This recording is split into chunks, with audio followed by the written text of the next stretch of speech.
navigate divorce. But being big doesn't mean less personal or less local. Our attorneys live and work in your community, and as neighbors, they understand the challenges your families face. Divorce touches all areas of your life: your home, savings, retirement, and of course, kids. So when you find yourself facing divorce, you need a partner you can count on. Visit CordellCordell.com to schedule your consultation. If you or anyone you care about is facing divorce, contact Cordell and Cordell today. With over 100,000 clients served, we understand the challenges you're facing on a personal level. Call Cordell and Cordell today at 1-855-GET-LEGAL. That's 1-855-GET-LEGAL. 101 West Ohio, Indianapolis. Dan owed an unbelievable amount of money to the IRS. I got behind on my taxes. It's a horrible feeling. He was in denial. And when I got those letters from the IRS, you wanted to act like they didn't exist. Finally, Dan turned to Optima Tax Relief, the leading tax resolution firm. A-plus rated by the Better Business Bureau, they've resolved over $1 billion for their clients. Optima got me a settlement with the IRS. These people are really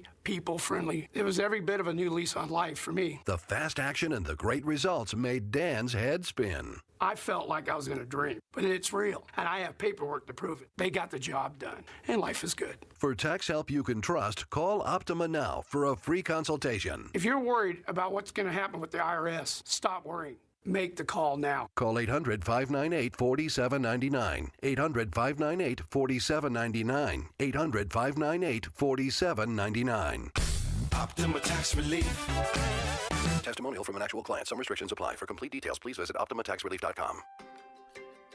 Neighborhoods are popping up everywhere, but if you want something different than what you're currently seeing, Joyner Homes, based out of Greenfield, can build you a unique, custom home on your own private lot or anywhere you can bring your own builder. They've built hundreds of homes across central Indiana. Visit Joyner Homes Model Homes or go to JoynerHomes.com to see floor plans and pricing and more. With Joyner Homes, you can even start from scratch if you want. Check out their 5-star Google reviews and visit JoynerHomes.com. Have you tried hands-free Skechers slip-ins yet? Because if you haven't, you're missing out on technology that changes how you think about shoes. First, these are not just regular slip-on shoes. They're not just a pair of loafers without laces. But what makes them different is the technology inside that lets you just step into them. There's a built-in hidden shoehorn that slides your foot in, so they look, feel, and wear just like a pair of shoes you're used to. Except you don't have to bend down, struggle to put them on, or touch them. Try them at a Skechers store, Skechers.com, or wherever stylish footwear Dear employer, an autistic inclusive workplace is good for business. It's time to make a change. Learn more at autismspeaks.org/win. 90% of suicide attempts involving a gun are fatal. Be a responsible gun owner. Store all your guns securely. Help stop suicide. Brought to you by End Family Fire and the Ad Council. Indy Humane, committed to helping Central Indiana's pets in need since 1905. Find your new best friend today. IndyHumane.org. Broadcasting from the Technology Recycler Studios, this is Indy's Mobile News. 93 WIBC. WIBC HD1 Indianapolis. The news starts now.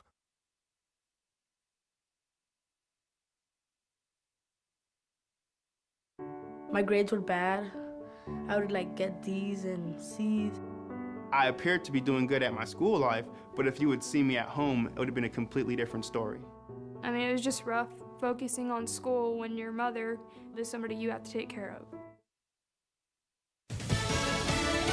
High stakes over the holidays. I'm John Saucier, Fox News. After meeting with Ukrainian President Volodymyr Zelensky at his resort in Palm Beach, Florida, President Trump called up Russian President Vladimir Putin for a possible chance to try and find an end to this war between Russia and Ukraine. The president discussing how that call went with the Russian leader. As quickly as we can, but there has to be a disarmament, that we have to disarm with. During the meeting between President Trump and Zelensky, the world leaders explained they made major progress, that is, in a 20-point peace plan while discussing issues of our territory, ceasefire terms, and Ukrainian approval. Today, it is Prime Minister Benjamin Netanyahu who is meeting with President Trump as those two discuss the second phase of this peace deal in Gaza. It's held up so far, but they're getting onto the part where they rebuild Gaza with the international volunteers. Back to Ukraine, President Trump and President Zelensky say they are confident a deal can be reached to end the war with Russia. The United States reportedly has offered security guarantees to Ukraine for a 15-year period, although Ukraine prefers a commitment of up to 50 years from the United States to deter another potential Russian invasion. Charlie Kirk's alleged killer back in court Monday for a motion hearing in Utah County. Here's Fox's Jeff Manasso. In a motion hearing in Utah County, Judge Tony Graff Jr. ruling the public has a presumptive right to access court records. That transcripts of previous closed hearings in the Tyler Robinson case can be released with some redactions on issues that include court security. That audio of the closed hearings will also be released. The judge ruling that a media request to entitle press to notification of future closed court proceedings or sealed documents is denied, saying only the prosecution and defense are parties in the case. Charlie Kirk's alleged assassin is back in court January 16th. Jeff Manasso, Fox News. America is listening to Fox News. 93 WIBC Mobile News. On the level, on the go. Normal temps for late December. You've got snow showers and 21 degrees in Indianapolis and a low tonight of 15. Wind advisories are until 5 this evening. I'm Jake McDaniel, and here's what's trending at 3:02. And those temperatures will stay in the 20s this week. We will see some recovery on Tuesday, but then drop back down into the 20s later in the week before we start to rise again back into the 30s over the weekend. Quite a bit colder than what we've seen here over the last week, but nothing that's really abnormal for this time of year. And that's Mike Ryan with the National Weather Service. He says if you're heading out on New Year's Eve, watch out for bad weather. Last night, storms knocked down some power lines and brought heavy rain, but no tornadoes have been reported. A Muncie man is facing child molestation charges after police caught him on a year-old warrant. Court documents say Russell Farr was arrested in Madison County on December 17th, but released 2 days later. A probable cause affidavit says a girl told police that sometime between early 2020 and late 2021, Farr touched her inappropriately, including once while she was watching Netflix. Farr claimed he didn't touch the girl. Nevertheless, he was still charged. The national credit card debt has topped $1.3 billion this month, and experts say Indiana families are feeling the pressure. Colton Cooley with First Merchants Bank told Wish TV that many people fail to save year-round. Short-term holiday spending often creates long-term debt, we say. And if a family only makes minimum payments, those interest charges can really stretch the repayment for months or even years. And Cooley advises you to reach out for financial help if needed. The ECHL and the Players Union are agreeing to a new CBA. Here's Jarrett Lewis with more. The two sides reaching a tentative agreement to resume play and put an end to a two-day strike. The ECHL and the Professional Hockey Players Association made that announcement this past weekend. Teams began this season under the terms of an expired CBA in June. To become official, this new deal will need to be ratified by the Board of Governors. The brief strike affected more than 20 games, including some for the Indy Fuel and Fort Wayne Comets. Jarrett Lewis, 93 WIBC Mobile News. And the Indiana Pacers have the Houston Rockets tonight. The tip-off is at 8. You've got traffic and weather coming up in 1 minute. It's 3:04. My grades were bad. I would get D's and C's. I appeared to be doing good at my school life, but if you would see me at home, it would have been a completely different story. I mean, it was just rough focusing on school when your mother is somebody you have to take care of. It got worse and worse and worse throughout the years. There are students who need somebody. They can trust someone, and it could be the first person they've ever trusted in their life. Communities in Schools is lowering America's dropout rate by helping more than 1.3 million kids every year get whatever they need to succeed in school. If something was going on at home, we would go just stop by Miss Liberty's office and talk to her. Communities in Schools vouched for me when everyone else had lost hope. You can help change the picture of education right here in your community and across the nation. Visit communitiesInschools.org. I hear people say we can't save every kid, but I think that we can. Traffic at 3:05. Good afternoon, Matt Bear. What's happening, Jake? Looking at Eagle Creek crash at Wilson Road officials Back Road also crashed 16th and Kessler Boulevard and downtown southbound 65-70 jammed up because of construction. North split to the south split.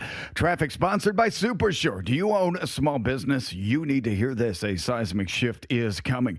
It's time to get Super Sure. Not kind of sure, not pretty sure, but Super Sure. Coming soon. I'm Matt Bear. Follow us for instant traffic updates at WIBC Traffic.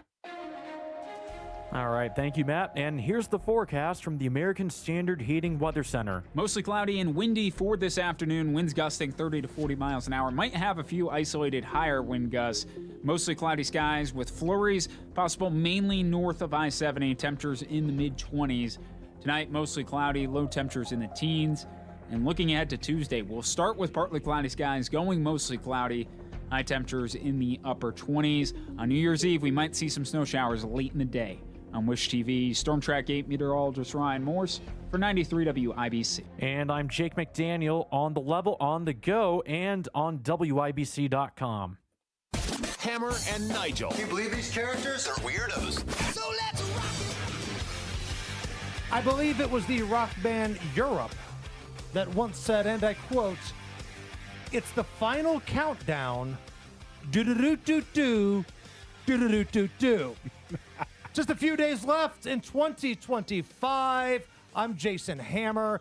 Big Nige enjoying week number 6 of vacation because I guess that's okay. Guy Relford riding shotgun with me today. I see what you did there.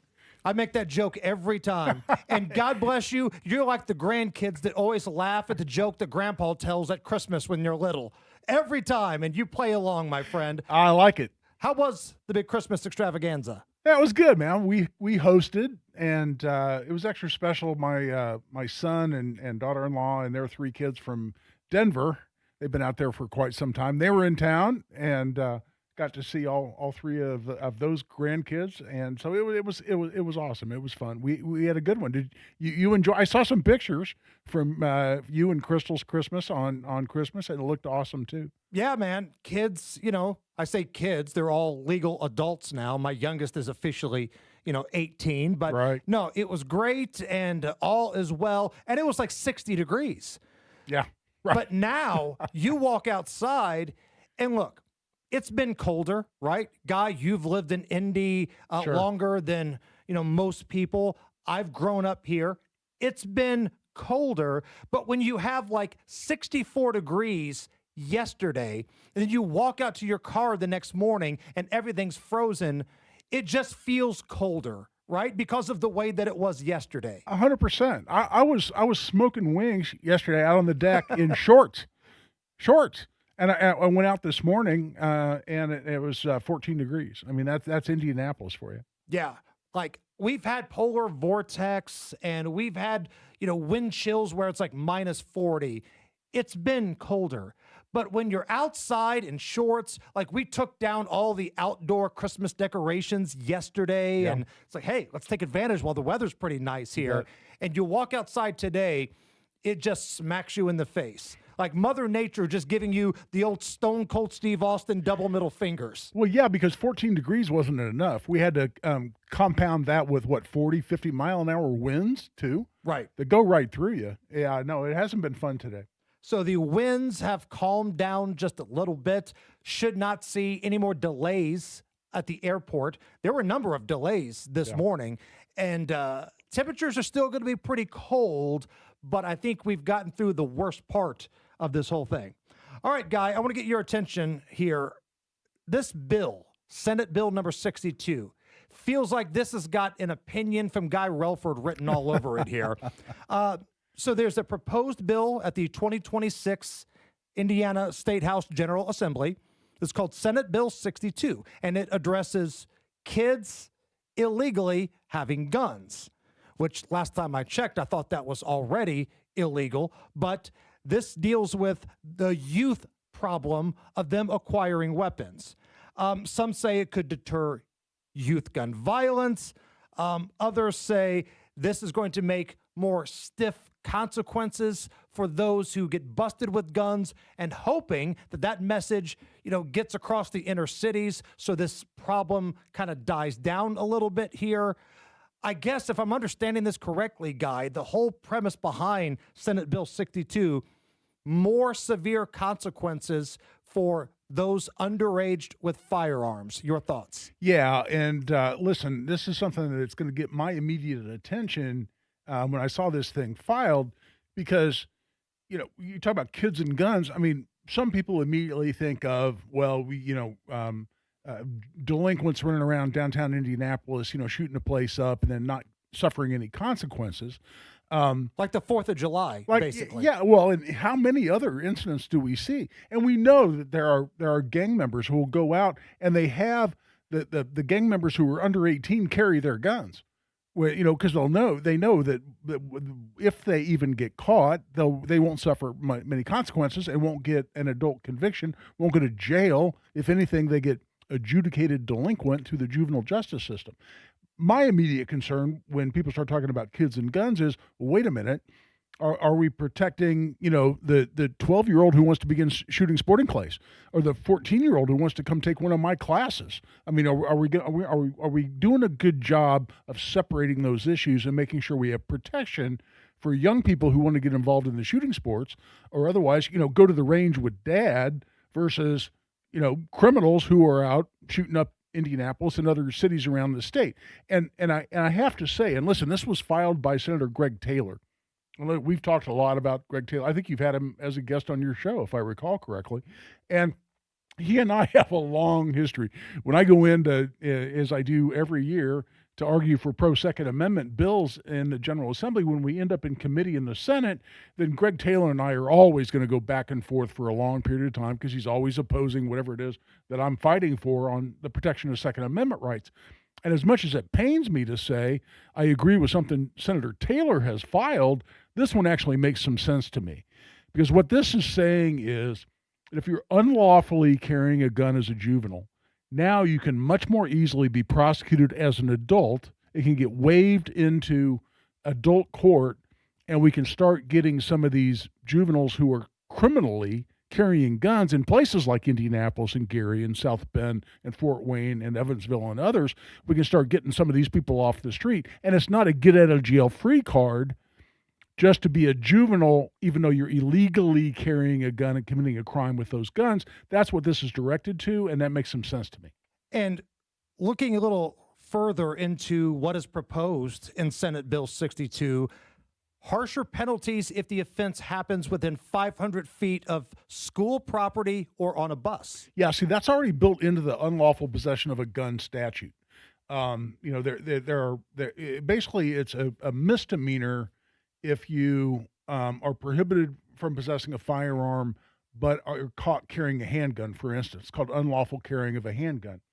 But that goes up to a felony if you're within 500 feet of a school, on a school bus, and under some other circumstances. What we're doing now is we're including those enhanced penalties for a juvenile who's illegally carrying a gun. And once those felony charges are potentially levied against them, again, that can get waived into adult court so they don't get the slap on the wrist in the juvenile justice system. So even as a defense attorney, I still understand what this is trying to accomplish, and it really does make some sense. Guy Relford filling in for Big Nige. And we'll have some more in-depth analysis coming up when we do Monday Gun Day here in just a few minutes, because there was a big decision today.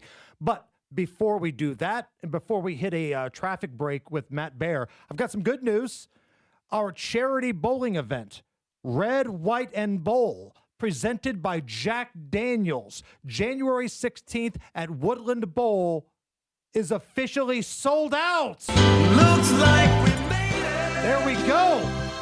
That's what I'm talking about. Now, if you did not get tickets, relax. I'm being told we may be giving away a few on the air next week, possibly. So stick around for that. But yeah, man, you guys bought these things up quickly. And if you bought your tickets, trust me, we are going to have a good time. Thank you so much. And we're going to raise a lot of money for some Hoosier veterans in need as well. Red, White, and Bowl, presented by Jack Daniels, January 16th, Woodland Bowl, sold out. But a little birdie told me we might have some tickets to give away soon. Matt Bear. Yeah, snow is falling. Keep those headlights on or turn them on. In fact, looking at southbound 6570 jammed up Michigan Street to the south split because of construction. Crash 16th at Kessler Boulevard North. Traffic sponsored by Super Sure. Do you own a small business? You need to hear this. A seismic shift is coming. It's time to get Super Sure. Not kind of sure, not pretty sure, but Super Sure coming soon. I'm Matt Bear. Follow us for instant traffic updates at WIBC Traffic. 24 right now at the American Standard Heating Weather Center. And again, we got Monday Gun Day coming up. We're going to try to do a round of Ask the Gun Guy coming up a little bit later on. We'll speak with Kevin Bowen, who covers the Colts. We'll do a little post-mortem on another season without the postseason. All of that's coming up, but up next, in studio, the lovely and talented Miss Jonette Cruz will join us, the first in her series of year in review pieces exclusively on the Hammer and Nigel show. We're going to be looking at the biggest stories in Indiana.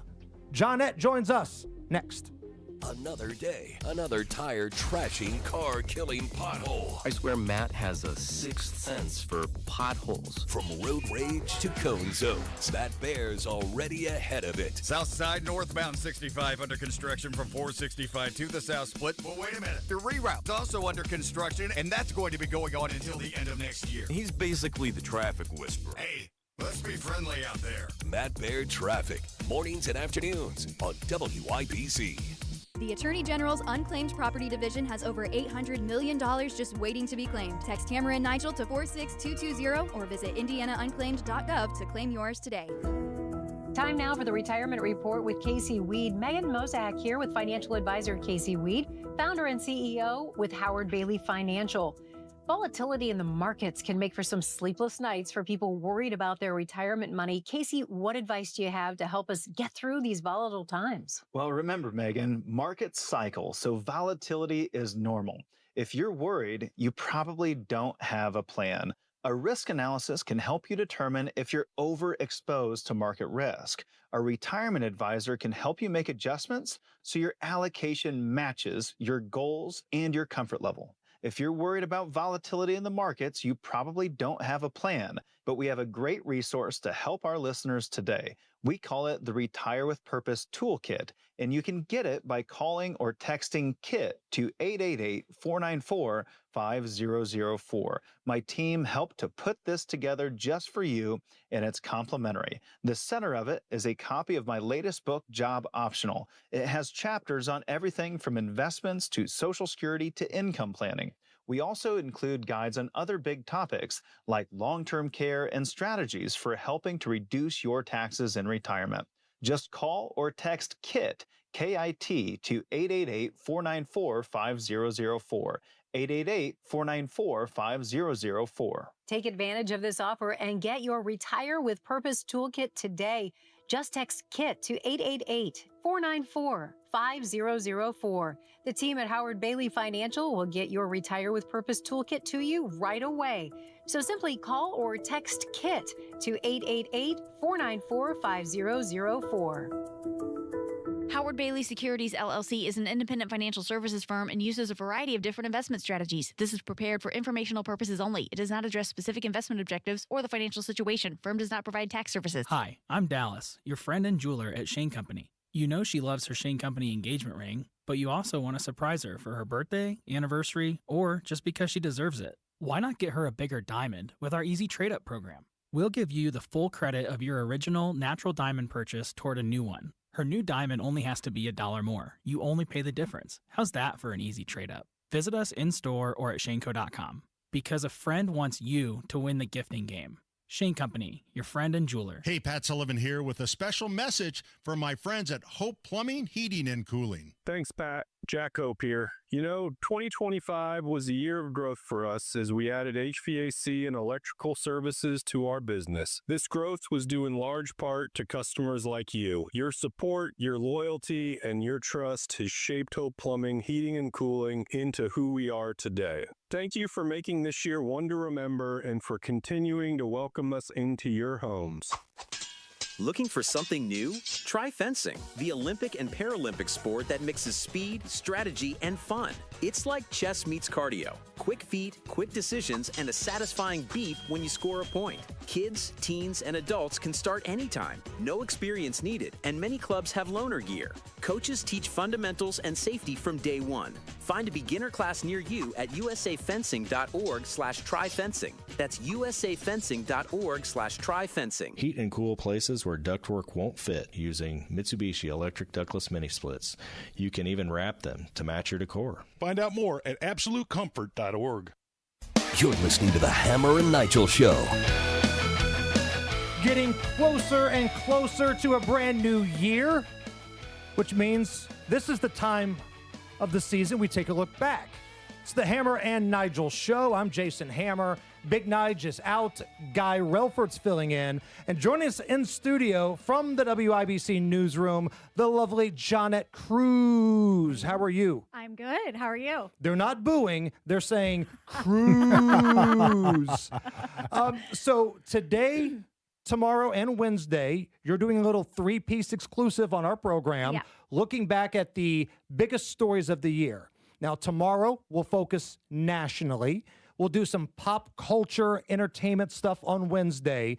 But today, it's the 5 biggest stories to happen here in Indiana. Yes. And I said this during commercial break. I couldn't believe it that our 5 local stories are national stories. Which True. Is crazy to me. Made headlines all over the country. Yeah. So I didn't order this in any specific order, however, just more chronological order as the year progressed. So the first thing I do want to mention is obviously the passing of Jim Irsay. He passed away at the age of 65 back on May 21st. I remember that. I was at the AC/DC concert in Nashville with one of my sons, and we're in between bands. The opening act had just finished and kind of scrolling on our phones, and my phone started blowing up. Irsay died. Irsay died. I thought it was a hoax, like some sort of AI thing, but no, it was legit. Yeah, it was a really big deal. And then I actually went to the Colts game. It was back on September 7th when they honored him as well into the Ring of Honor. And so I thought that halftime was just absolutely amazing, and just the energy that you felt in there, and for how the city just absolutely loved and adored him. And there had been some rumors about the health of Jim long before he officially passed. Yes. But it looked like, at least in terms of the public perception, things were going to be okay. Maybe the worst was behind him. Yeah. There was that interview he did where he talked about how he almost died at his house one night and paramedics had to arrive. But then when we found out that Jim Irsay did indeed pass away, it was still sad. Like, a lot of people thought, well, it's not surprising. He did some hard living. Right. But for what he's done to the community, the charities and all that kind of stuff, very giving. Say what you want about Jim, but he cared about Indianapolis. See, and that's why I was really excited about the coverage, or at least maybe relieved is a better word than excited, because with the struggles that he did have in his personal life and with his health and even, yes, with addiction, the coverage that I thought immediately after he passed was really focused where it should be, which is were on his contributions to the community, what he really meant, not just to the Colts, but to this whole city, and to a lot of excellent causes that he supported. I really liked the way that ended up getting portrayed, including at the national level. Yeah, absolutely. I agree too. It was some good things that were put out. Now, if we're doing chronological order here, I remember where I was when I heard about Jim Irsay. Also taking place that night was a very high-profile Indiana Pacers game against the New York Knicks. And that happened to be, I think, the same night where Halliburton hit the 3 that bounces up. Oh, yes, that's right. Bounces up and finally goes down. He gives the choke signal. I assume the Pacers run is probably number 2 on this list. Yes, it is on this list. It is number 2. And I was actually at the watch party when we were doing Game 7. And I was at Gainbridge, and gosh, when he just fell to the ground, like the silence was deafening, and the faces of everybody just watching it all on their screens. And we just stood there like, oh my gosh. Because the Pacers came out smoking. Oh. Yes. Halliburton came out smoking. Yes, on fire. They were going to win that game. That was going to be road. our game, no question. It was. Absolutely. Pacers were not scared. They were ready, and the basketball gods just kicked us right in the crotch, Jonette. Steel toe boot right to Big Jim and the Twins, Jonette. Awful. It was the worst. tears. I was so sad. But it was a hell of a run, a hell of a ride. And man, I just hope the Pacers can get back there. I do like too. that type of run isn't normal for small market teams like Indiana in the NBA. Mm-hmm. And it was especially magical too because of all the comebacks they had and the last second wins that they had. It wasn't just winning and going to game 7. It was how they won each one of those series. And they really made everybody love them because honestly, I'm not a huge sports person, but I just fell in love with the team and I wanted to go to the games and I wanted to participate. And you had to because they were underdogs in every series. Yeah. That's the other thing that you don't realize. They went in as the 4 seed, but they were still underdogs in every series, including the first round against Milwaukee. They were underdogs in every series, and they still won them all, and they would have won. I absolutely agree with you. They would have won Game 7, but for that heartbreaking injury. Yeah. So we're doing the top 5 biggest stories in Indiana in 2025. What else is on your list? All right, number 3, I got Mark Sanchez. It Oh, happened on yeah. October 3rd when he was arrested for that awful incident. I was a day after my birthday. Is it? Hell, Was it really? I could Oh, have been gosh. downtown the same time as Mark Sanchez shenanigans were taking place. Wow. And Sanchez was still celebrating. Yes, he Right. was. He went hard in the paint that night, apparently. We have an update on Mark Sanchez today, Yes, don't we? exactly. So now Fox Corporation is trying to move the civil lawsuit to federal court instead of handling it in the state. And so what I've gathered from, seeing what's coming out of the news outlets and everything else today is because of the whole reasoning on they feel as though they might have some sort of bias in the state of Indiana when it comes to the civil lawsuit. That was one of the reasons. And then they're thinking for a federal lawsuit, everything might go a little bit quicker instead of the criminal lawsuit or the trial that's going to be taking place. And I believe it's in March, if I'm not mistaken.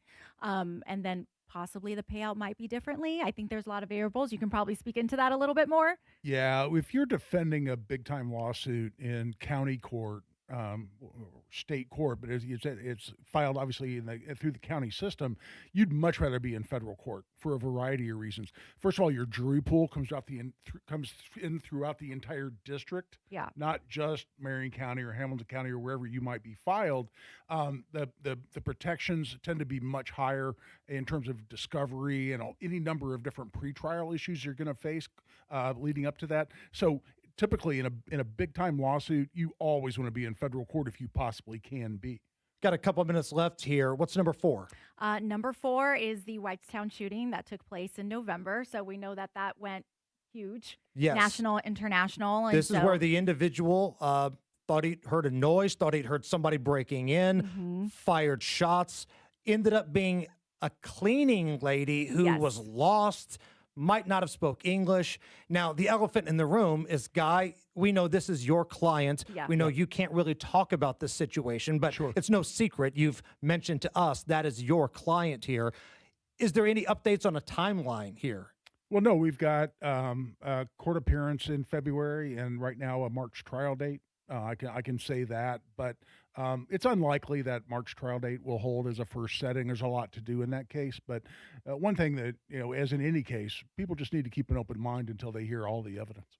Right. And number 5. Number 5, redistricting, Hey! mid-decade redistricting. That was like the topic for the entire second half of the year, I feel like. Well, it probably started way before then, but man. Once property tax ended and we ended up getting the shaft on that, we had to wait for the new storyline, which was going to be the changing of the congressional map. Gosh. And Because I have a hard time saying redistricting, Yes, so I always same say here. the changing of the map. That's great. The amount of times I had to re-record myself doing a news story because of that word is absolutely insane. And I tell you, from the news perspective and the newsroom side, every time there was an update and every time we got an email, we were all just like, oh my gosh, what now? What do we have to change now? What's coming in now? It was just constantly, it was always something different coming down the pipeline where we had to continue to update everybody on. So, Well, Johnette, you'll join us again tomorrow, and we'll look at the top 5 national stories. there we go. Top 5 national. Johnette Cruz from the WIBC Newsroom. Make sure you follow her on all of the social media channels. Thank you. Thank you. If you're one of the millions of Americans behind on your taxes, if you're afraid to open your mail because IRS collection letters could be coming, listen carefully. The IRS is cracking down, taking paychecks, freezing bank accounts, revoking passports. That's a fact. But here's what most people don't know. There are official tax relief programs designed to help struggling taxpayers. Programs that could save you thousands if you qualify. No one knows these programs better than the experts at Optima Tax Relief. Optima's award-winning team will fight to protect your paycheck, your passport, and your property. Their tax attorneys and licensed tax professionals will work tirelessly to get you the best deal possible with the IRS. Every day, penalties and interest keep piling up, so don't wait. Call Optima now for a free consultation. Call 800-598-4799. 800-598-4799. 800-598-4799. Optima Tax Relief. Some restrictions apply. For complete details, please visit OptimaTaxRelief.com. If your end of summer plans don't include a trip to Macy's, then you're missing out because our Labor Day sale has huge savings to wrap up the season in style. Like dresses from Karl Lagerfeld and INC, 100 and under. Plus, just what you need for fall. Like Levi's for your whole crew, 30 to 40% off. It's also the best time to update your home with our lowest prices of the season on furniture, mattresses, and more. Hurry in. Macy's Labor Day sale is going on now. Savings off already reduced prices. Exclusions apply. 93 WIBC Mobile News. On the level, on the go. They're meeting at his Mar-a-Lago club. Snow showers and 21 degrees at our Radio 1 studios. I'm Jake McDaniel, and here's what's trending at 3:32. That's where President Trump is hosting Israeli Prime Minister Benjamin Netanyahu in Florida as a ceasefire is still going on between Israel and Hamas. President Trump trying to create some momentum with this ceasefire, with this meeting before the ceasefire potentially stalls before the second phase. Prime Minister Benjamin Netanyahu arriving to Mar-a-Lago. President Trump came out to meet him, then taking questions about the future of Gaza and Hamas. There has to be a disarmament, that we have to disarm with Hamas. So one of the things we'll talk about, certainly, but there has to be a disarming of Hamas. The president is now proposing a board of peace. That's the international group President Trump wants to chair to oversee the rebuilding of Gaza. And that's Fox Business's Darren Botello. Israel and Hamas are trading blame for ceasefire violations after the first part of their deal started in October.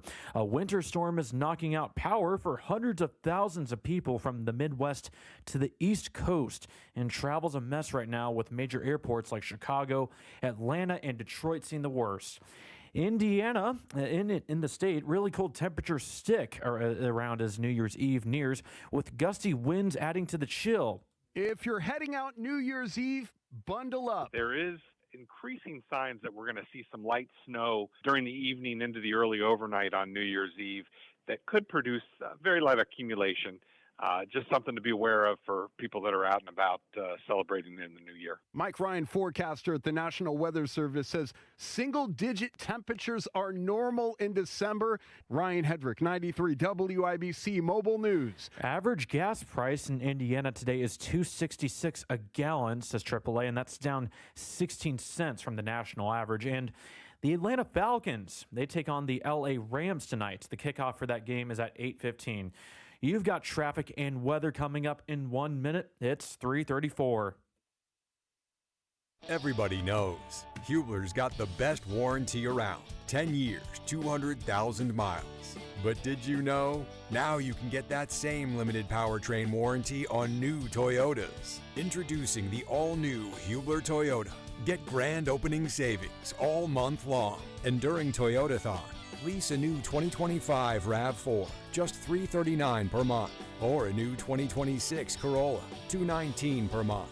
Plus, choose from Camrys, Corollas, Highlanders, Tundras, and more. Hubler's got you covered. At the all-new Hubler Toyota on US 31 South in Indianapolis. Visit HublerToyota.com. Grand opening savings and the best warranty around. 10 years, 200,000 miles. Cover me! Select models. Approved credit plus tax, tag, title, license, 249 dealer doc. RAV4 model 4432. Corolla model 1852. 39 months, $29.99 due. Zero security, 10,000 annual miles. 15 cents per mile thereafter. Expires 12/31/25.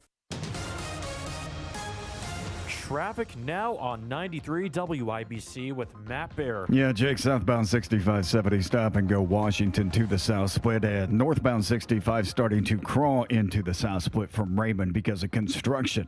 I'm Matt Bear. Follow us for instant traffic updates at WIBC Traffic. Thank you, Matt. And here's the forecast now from the American Standard Heating Weather Center with Ryan Morse. Tonight, mostly cloudy, low temperatures in the teens. And looking ahead to Tuesday, we'll start with partly cloudy skies, going mostly cloudy, high temperatures in the upper 20s. On New Year's Eve, we might see some snow showers late in the day. On Wish TV, Storm Track 8 meteorologist Ryan Morse for 93 WIBC. And I'm Jake McDaniel on the level, on the go, and on WIBC.com. The only way to bag a classy lady is to give her 2 tickets to the gun show. It's Monday Gun Day with the gun guy. Just watch out for the guns. They'll get you. Guy Wilford. Stop calling your arms guns. Hammer and Nigel show. It's a tradition unlike any other. This time every Monday, we sit down with the best 2A attorney in all of America. Firearms instructor, attorney, and host of the Gun Guy Show, Guy Relford. How are you? Man, I am great, and thanks as always to our sponsor for Monday Gun Day. That's Premier Arms in Brownsburg, the largest selection of new, used, and historic firearms in the Midwest, and PA Jewelers located in the farmhouse right out front. Check them out at 3754 South Green Street in Brownsburg or premierarms.com. So we're going to have a little retrospective of the year in 2A here in just a little bit, but before we do that, we had some big news for gun owners earlier this morning. Yeah, this is actually a big deal. There's been this ridiculous lawsuit that has been pending for literally decades, and it's City of Gary versus Glock and then a whole bunch of other manufacturers, where it's the City of Gary filed this lawsuit many, many years ago saying that it's not really Gary's fault that they have a crime problem. It's gun manufacturers and dealers' fault that they have a crime problem in Gary. Sounds like something the state of Illinois would say. It's not our gang members, it's those evil 2A supporters in Indiana. That is exactly right. And the people who actually produce the firearms and sell the firearms. So, for instance, if somebody drives drunk, you ought to be able to sue Chevrolet. Right. Literally, that's the theory. And so the legislature's been trying to provide immunity from this kind of silly lawsuit for a long, long time. We passed the state version of federally what we call the Protection of Lawful Commerce in Arms Act. And it's an immunity to say if you lawfully sell a firearm or lawfully manufacture and sell a firearm, and that firearm is then used in a criminal act, then a person injured by that can't sue you, or in this case, the City of Gary can't sue on behalf of people who have been injured by firearms if what you did to legally manufacture and or sell a firearm was legal when you did it. It's then used in a criminal act. You have immunity from any liability associated with that manufacture or sale. And most people, when they hear that law, they say, well, of course you do. I mean, who would ever file such a stupid lawsuit? But unfortunately, people file stupid lawsuits every day. Trust me, absolutely. And that's why both at the federal level in Indiana, at the state level, we have this immunity statute. And what's happened is the courts have been reluctant to just throw this thing out. And so why is that? Is it activist judges, like anti-gun judges, or is there some other issue? That's primarily it. I think it's mostly judges bending over backwards to find some excuse to not dismiss the lawsuit. They don't want to feel like they're citing on behalf of, God forbid, the Second Amendment or, these evil gun manufacturers and sellers, right? I mean, that's the liberal view of things far too often. In addition, there was an argument that the statute was passed with an intent that it be applied retroactively. And that there's always going to be a potential constitutional issue with that. But what the latest amendment did is it said, listen, a lawsuit like this can potentially be filed, but only by the state. The state can look at this and say, hold on, someone's committing illegal activity within the state. Somebody's hurting our taxpayers here, costing us Medicare payments, for instance, potentially Medicaid. Therefore, the state can file the lawsuit, but private parties or municipalities cannot. And that's what got this That's what had got this dismissed finally. It looks like, and listen, this is the Indiana Court of Appeals that ruled this. So all they can do now is potentially try to take it to the Indiana Supreme Court, and then I guess theoretically the U.S. Supreme Court. But for now, this silly lawsuit that's been hanging on by a thread for a long, long time, literally for decades, despite the best efforts of the Indiana General Assembly to get rid of it, has finally been dismissed, and it's been too long coming. You know, to the average person that doesn't have a law degree or anything like that, it seems ridiculous that frivolous lawsuits, and that's what I think this was, a frivolous lawsuit, gets stuck in the court system for so long. Yeah, and this went on, I mean, literally, it's something like 35, 40 years. Ridiculous. It's been a long damn time. But that even fed into it, because the argument has been, well, we filed the lawsuit and then all these changes to the law happened. That shouldn't apply to us. And so the legislature's been trying to work around that to protect lawful. And again, people say, oh, no, the evil sellers are knowingly selling guns to criminals. Well, then it doesn't apply. It's only if you manufacture or sell a gun legally do you have protection under this statute that's being applied here. Legally being the key word. Legally being the key word. So the bad actors, the gun shops that want to sell to criminals or sell without background checks, they have no protection from this. You have to legally, and again, and is there a more highly regulated industry than the gun industry?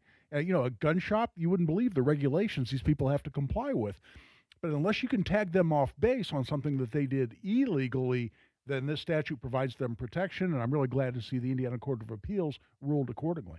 It's Monday Gun Day with the gun guy, Guy Relford, here with us. All right, so as we get closer to a brand new year, we're taking a look back. We're looking back at the biggest stories in Indiana, the biggest stories nationally, and with you being the 2A expert, let's take a look back at the biggest stories in the world of the Second Amendment in 2025. Yeah, I'll tell you what, I think the number one thing is that with President Trump coming into office and taking over in the White House, he undid a lot of the executive orders that President Biden had put in place. And some of these... Or the auto pen put into place. Or the auto pen, great point.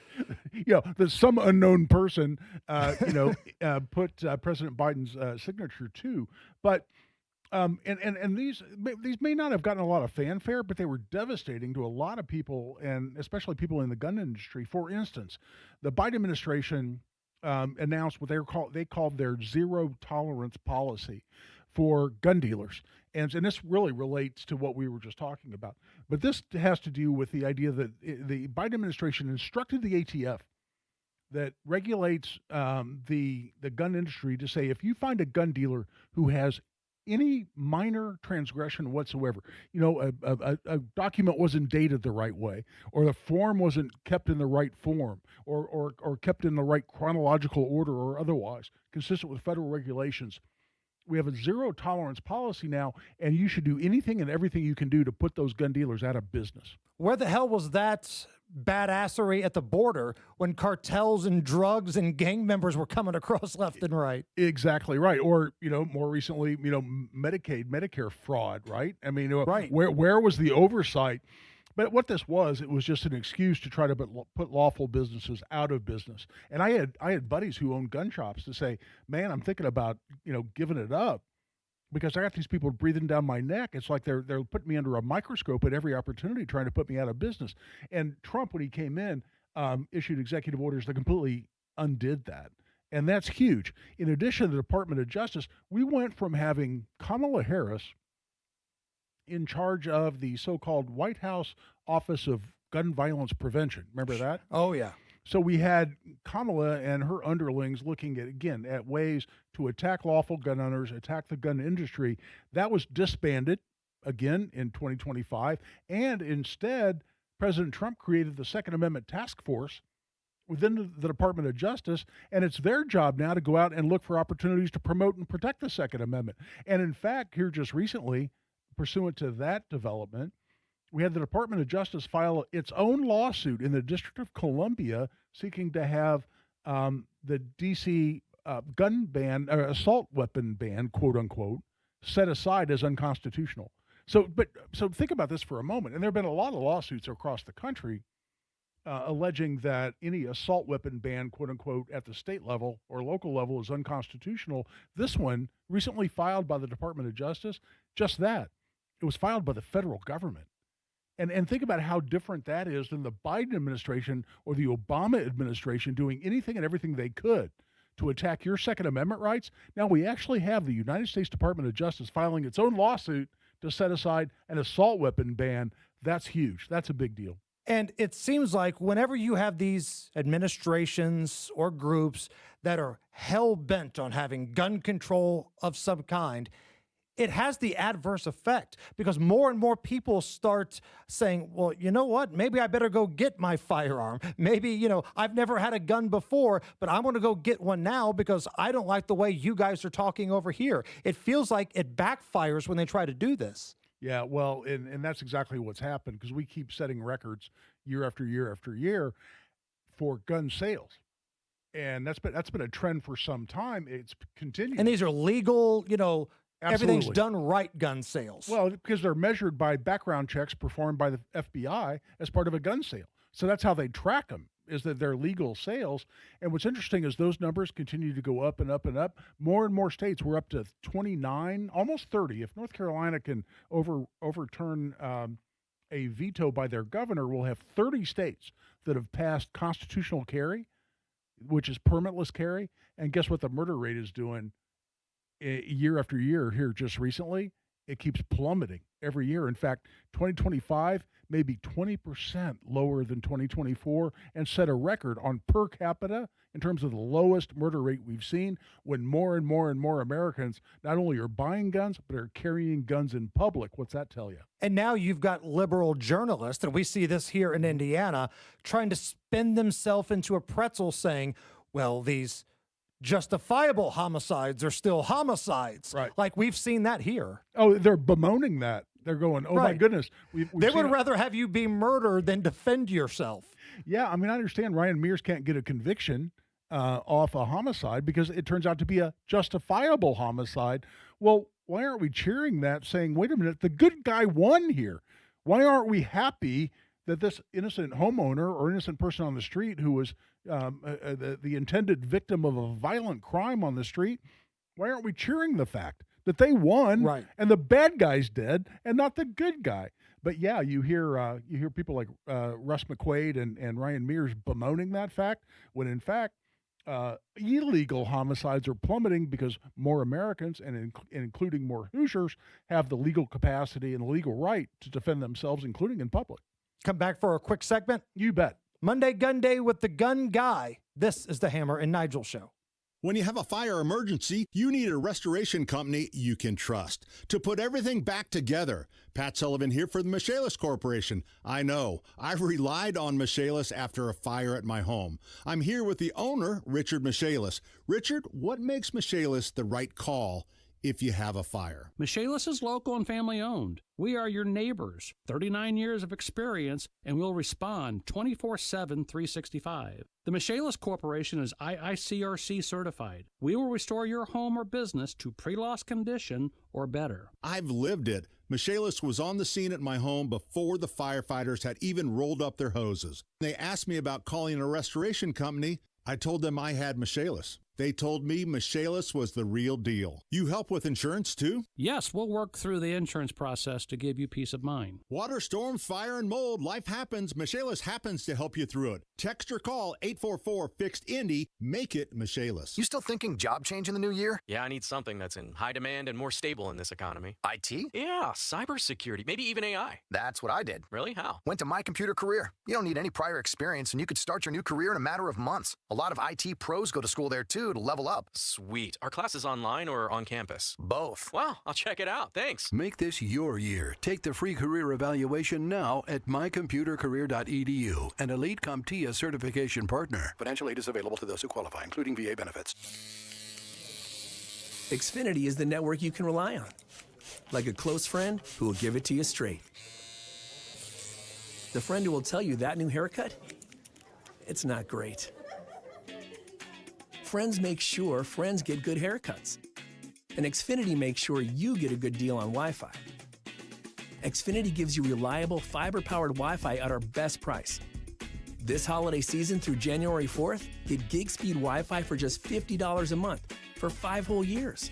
No strings, no commitments. Just super fast, reliable gig speed Wi-Fi with our best equipment and unlimited data included.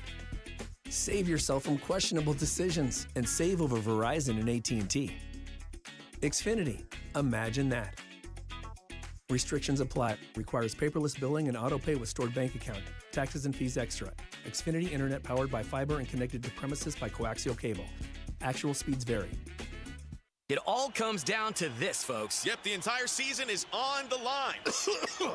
But my throat has officially thrown in the towel. Sounds like you need Vicks VapoCool drops. They're max strength and vaporize sore throat pain.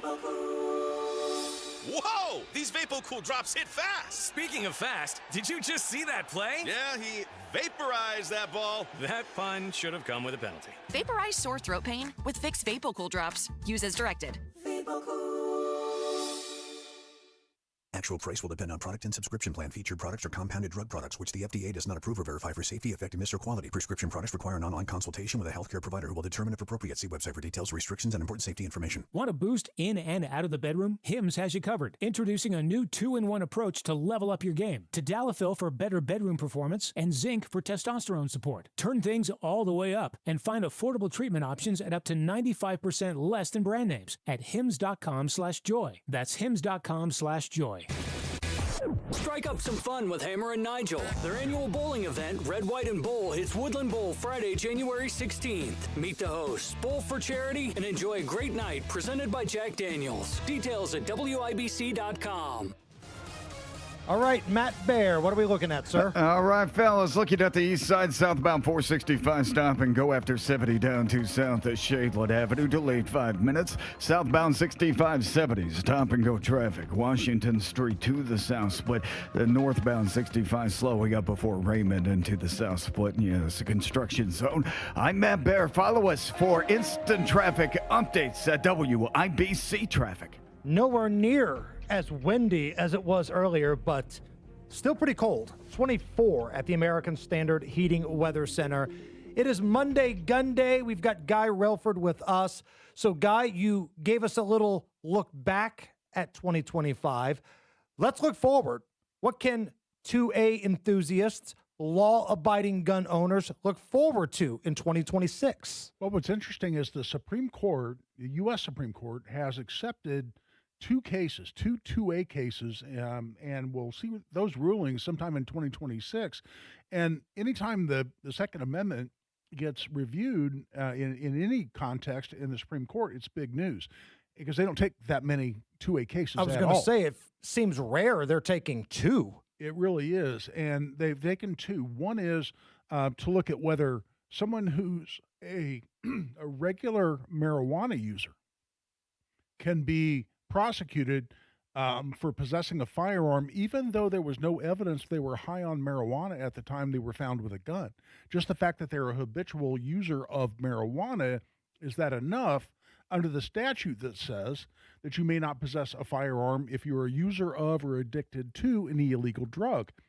And marijuana is still illegal at the federal level. Right. So the gray area becomes these states where it's legal, but that's at the state level, not at the federal level. That's right. And since it's a federal statute that says you can't possess a gun if you're a user of an illegal drug, then the federal statute directly applies, saying marijuana is still illegal.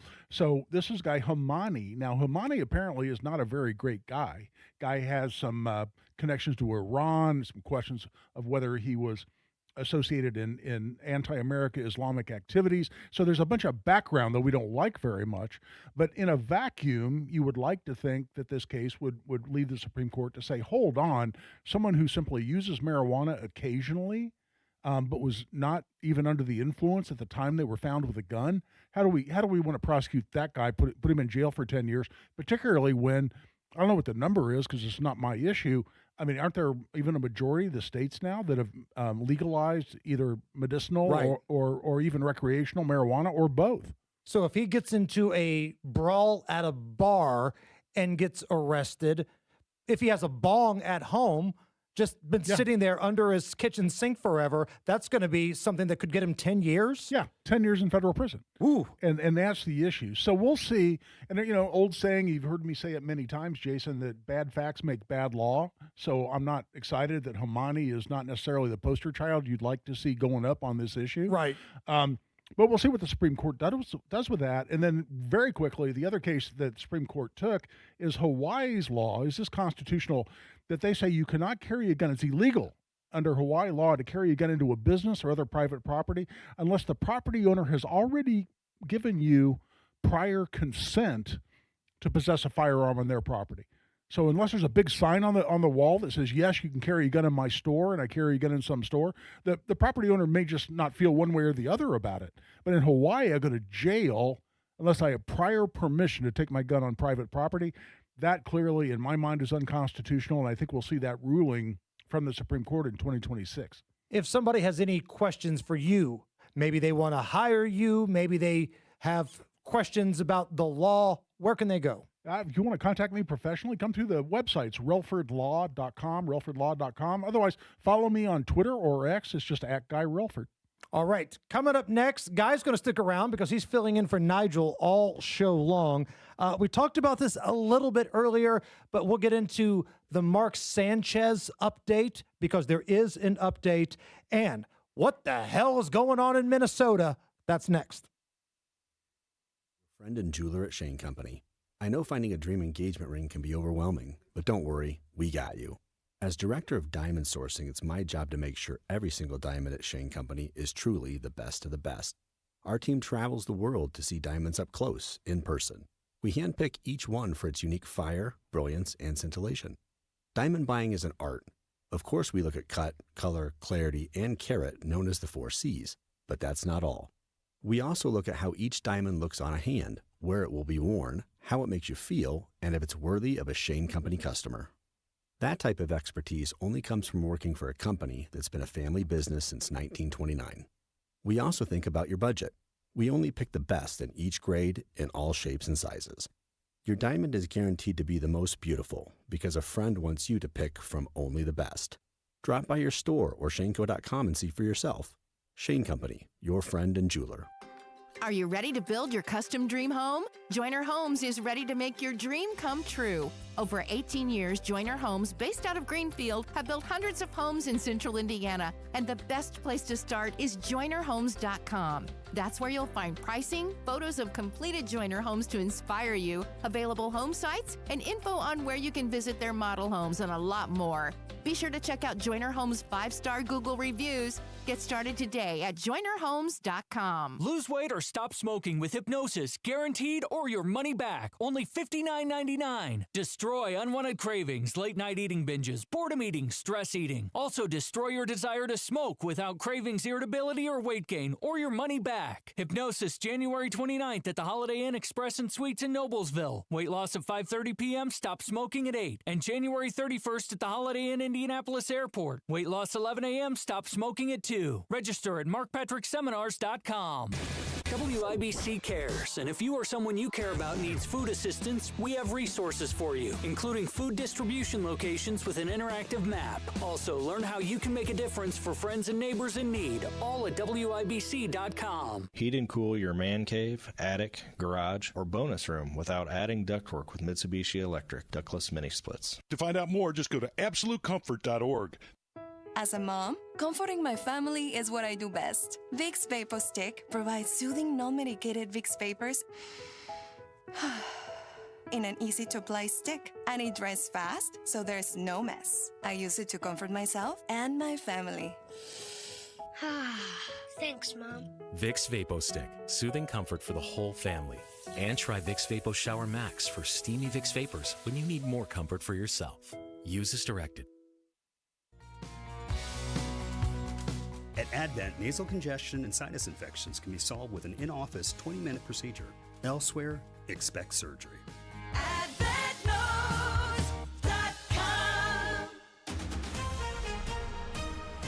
Coming up in 2 minutes from the Technology Recycler Studios, what the weather will offer across the state and what police say about a child molestation case. Those stories next after Fox News. You're listening to 93 WIBC, WIBC HD1 Indianapolis. It's 4 o'clock. High-level Mar-a-Lago meetings. I'm Kathleen Maloney, Fox News. President Trump hosting a bilateral meeting with Israeli Prime Minister Benjamin Netanyahu at Mar-a-Lago in an effort to push forward a U.S.-brokered ceasefire in Gaza.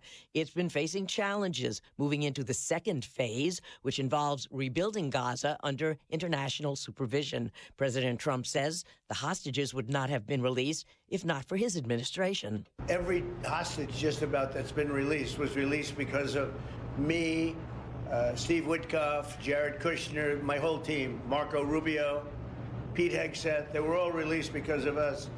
None were released in the Biden administration. On October 10th, a ceasefire took effect days after the 2-year anniversary of the beginning of the war between Hamas and Israel that killed over 1,000 people. After speaking at Mar-a-Lago Sunday, President Trump and Ukrainian President Zelensky say they are confident that a deal can be reached to end the war with Russia. The U.S. reportedly offered security guarantees to Ukraine for a 15-year period, but Kyiv prefers a commitment of up to 50 years from the U.S. to deter another potential invasion. After meeting with Zelensky, President Trump spoke by phone with Russian President Putin, describes that call as productive. The suspect, accused of fatally shooting Turning Point USA founder Charlie Kirk, appears virtually in court today as the judge considers media access in the trial. Utah 4th District Court Judge Tony Graff noting the importance of transparency. The press need not be a party to a criminal action to pursue the public's presumptive right to access public court records. The suspect, Tyler Robinson, is set for another hearing mid-January. He's accused of shooting and killing Kirk during a campus event in Utah. America is listening to Fox News.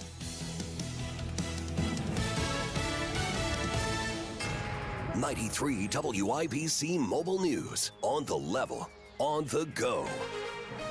Temperatures in Indianapolis dropped by a ton. It's snowy and 22 degrees today in downtown Indianapolis. I'm Jake McDaniel, and here's what's trending at 4:02.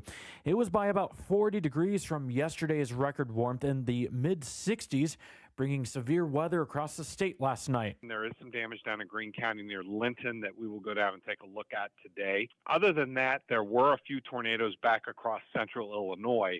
Those we know occurred, but again, at this point, nothing confirmed in Indiana. Mike Ryan of the National Weather Service in Indianapolis said strong morning wind gusts up to 45 miles per hour pushed temperatures down into the single digits. A police interview revealed disturbing details in a Madison County child molestation case. A girl told investigators that Russell Farr touched her inappropriately between 2020 and 2021 and said his behavior was normal. She brought up one specific time she tried to ignore him while she was watching TV. While Farr denied all this to police, he was arrested earlier this month on a year-old warrant.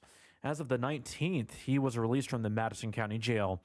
State police say a Seymour man was hit and killed on I-65 last night. A semi-tractor driver called 911 saying he believed he hit someone walking on the interstate. Scott County and Jackson County deputies got there but didn't find anybody.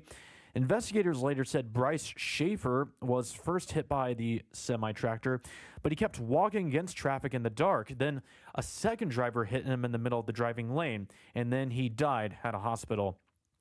People at the Georgetown Apartments in Indianapolis say they're living in a state of terror. Here's Jonette Cruz explaining why. For 7 months, tenants at the Bunker Hill Drive complex report that squatters have moved in using shadow leases on their phones to illegally flip vacant units. One mother told WIBC she nearly lost her children to CPS because she couldn't provide a safe home after squatters took over her unit. Despite reports of break-ins and assaults, residents say the Indianapolis Housing Agency has failed to act, leaving families to defend their own front doors. Jonette Cruz, 93 WIBC Mobile News. And both the Indiana Pacers and Houston Rockets face each other tonight at 8. WIBC News time is 4:04. Traffic and weather in 1 minute. Yeah, so I've had experience with weight loss medication before, but it was compounded semaglutide. That is not what Premier Weight Loss uses, and I have had no nausea. I'm losing weight, and I feel great. And not just physically. I'm talking mentally as well. I feel good about myself. Hey, with Premier Weight Loss, it's a totally different experience than I've had with other weight loss providers. Their offices are professional and relaxing. You deal one-on-one with a specialist that will tailor a unique and specific plan for your weight loss journey. Since I've been working with Premier Weight Loss, I've lost over 11 pounds in 1 month. I'm still drinking beer. I'm still eating steak, but the cravings for all the nonsensical other things, gone. I feel better. They've came up with a plan specifically for me. These guys are legit. I've seen it. I'm walking living proof. PWLND.com. That's PWLND.com. Tell them Hammer and Nigel sent you. You've got WIBC traffic at 405. What do you have, Matt Bear? Yeah, on the east side, Jake, it's southbound 465. That's stop and go after I-72 South Shadeland Avenue. That's a 6-minute delay.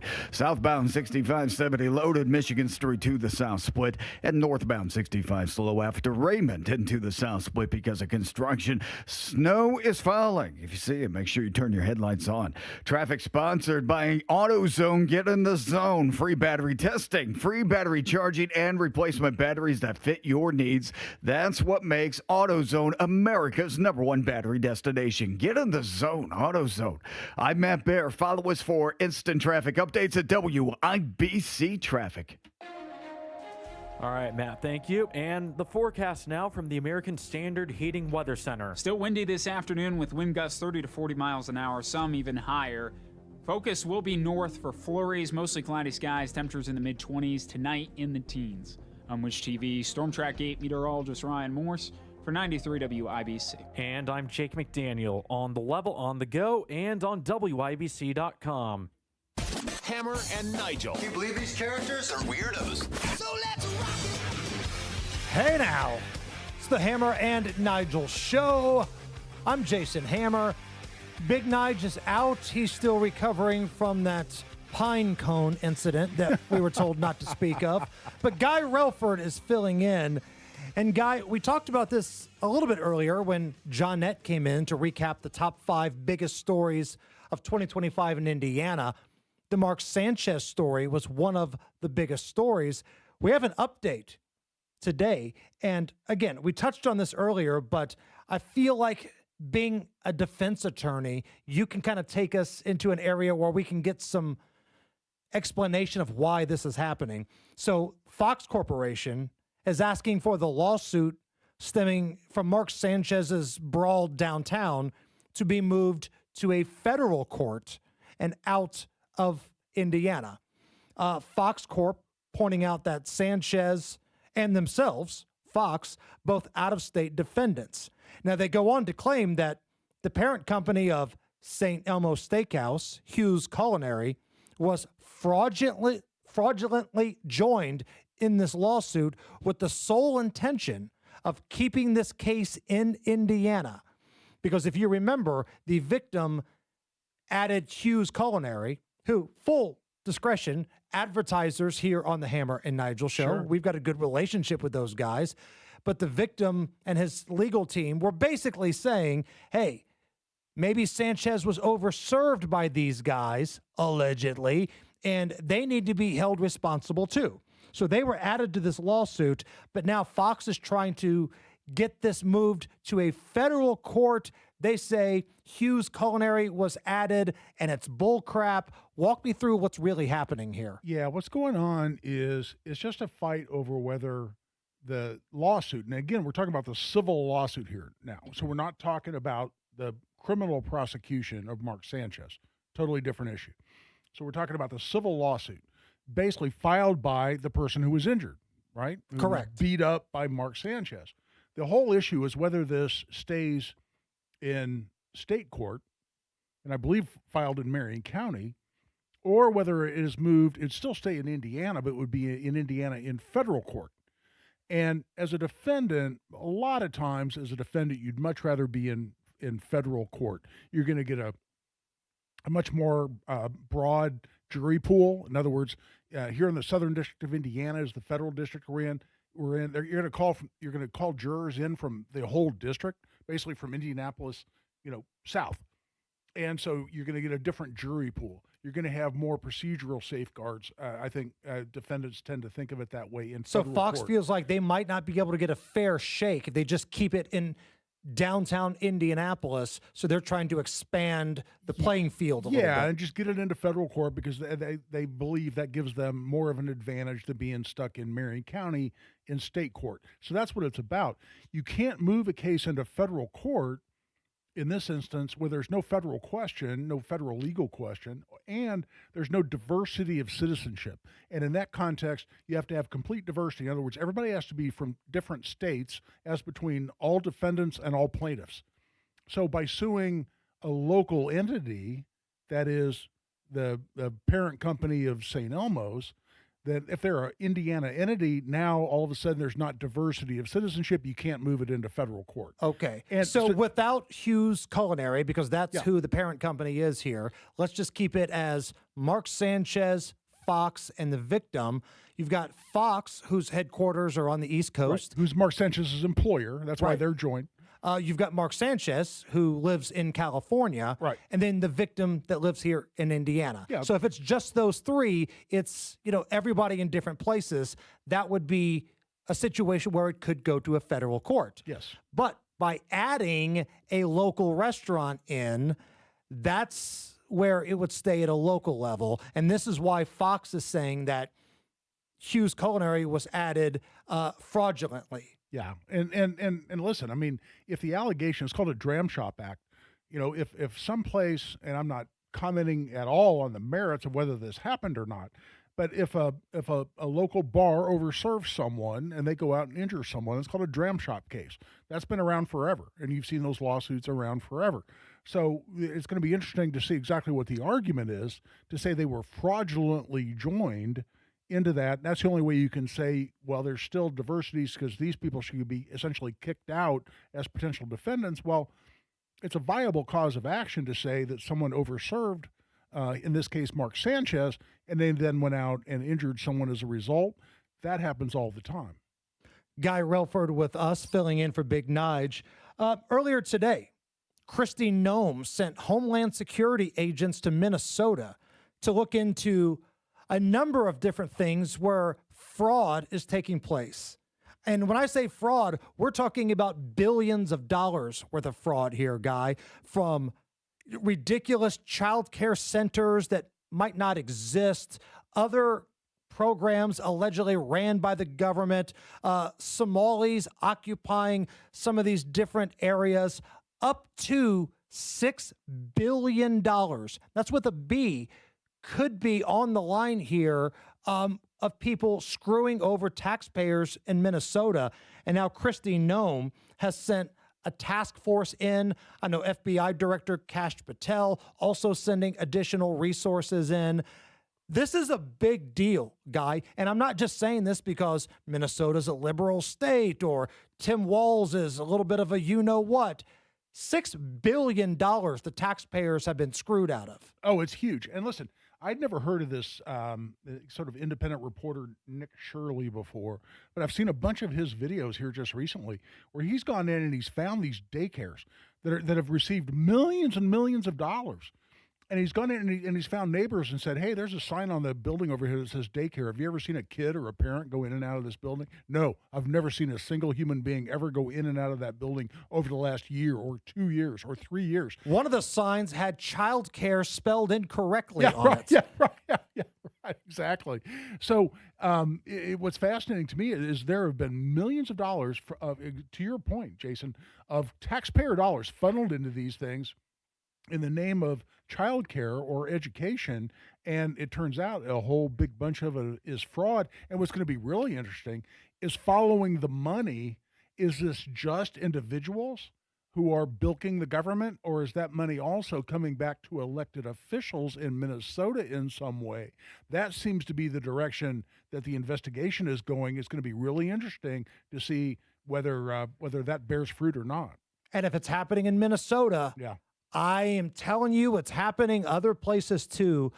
You mentioned Nick Shirley. This is the independent journalist who broke this story. Yeah. He jumped on Fox and said, look, I'm happy to have broke this story, but there needs to be some consequences here.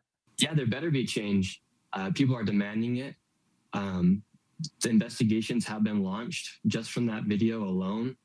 And so there better be change because, like I said, we work way too hard to be paying taxes. We work way too hard to be not knowing where our money's going. And at the end of the day, the people in the government, they work for us. We don't work for them. And so it's their responsibility to hold these people accountable. And so if there's not something that's happened, people are going to be very frustrated. And so if President Trump's watching this, it's time to really get down to nitty gritty and to make a difference in this place of Minnesota that is pretty much like Somaliland right now.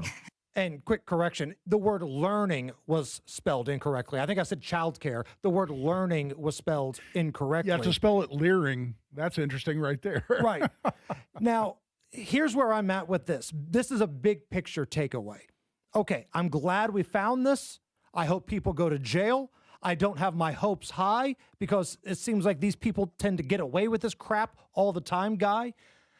But if it took an independent journalist, just some dude, this long to realize up to $6 billion may be fraudulently used here, we are way overtaxed as a nation. If $6 billion goes missing and it takes a while for somebody to say, hey, wait a minute, what's going on here? Or if there are shenanigans about where it goes, we are overtaxed. Like, we're talking about $6 billion. I feel like Allen Iverson here. We're talking about practice, not, some little mom and pop shop that was a little late filing their W-9 or whatever, W-2.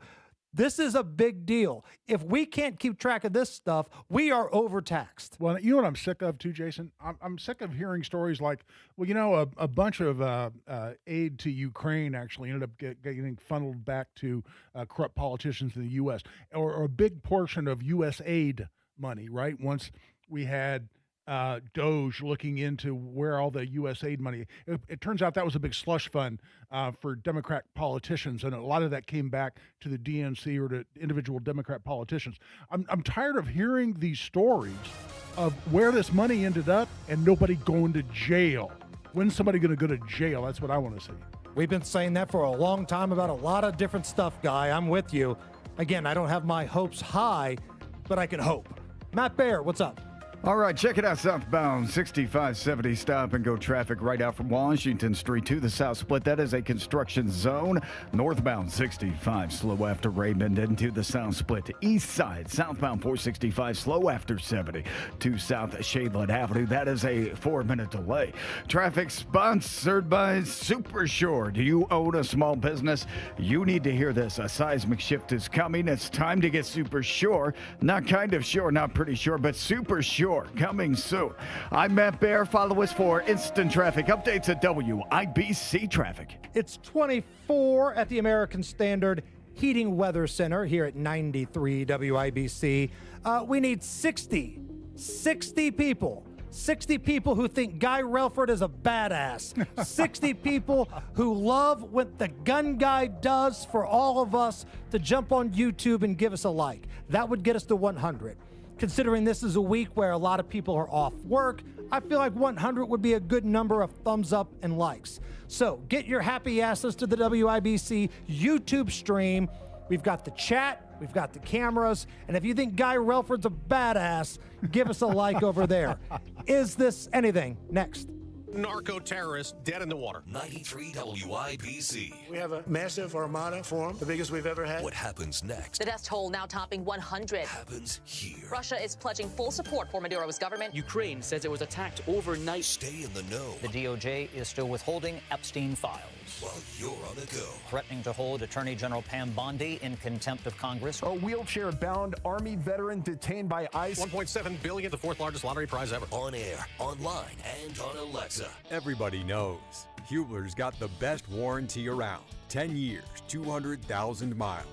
But did you know? Now you can get that same limited powertrain warranty on new Toyotas. Introducing the all-new Hubler Toyota. Get grand opening savings all month long. And during Toyotathon, lease a new 2025 RAV4, just $339 per month. Or a new 2026 Corolla, $219 per month. Plus, choose from Camrys, Corollas, Highlanders, Tundras, and more. Hubler's got you covered. At the all-new Hubler Toyota on US 31 South in Indianapolis. Visit HublerToyota.com. Grand opening savings and the best warranty around.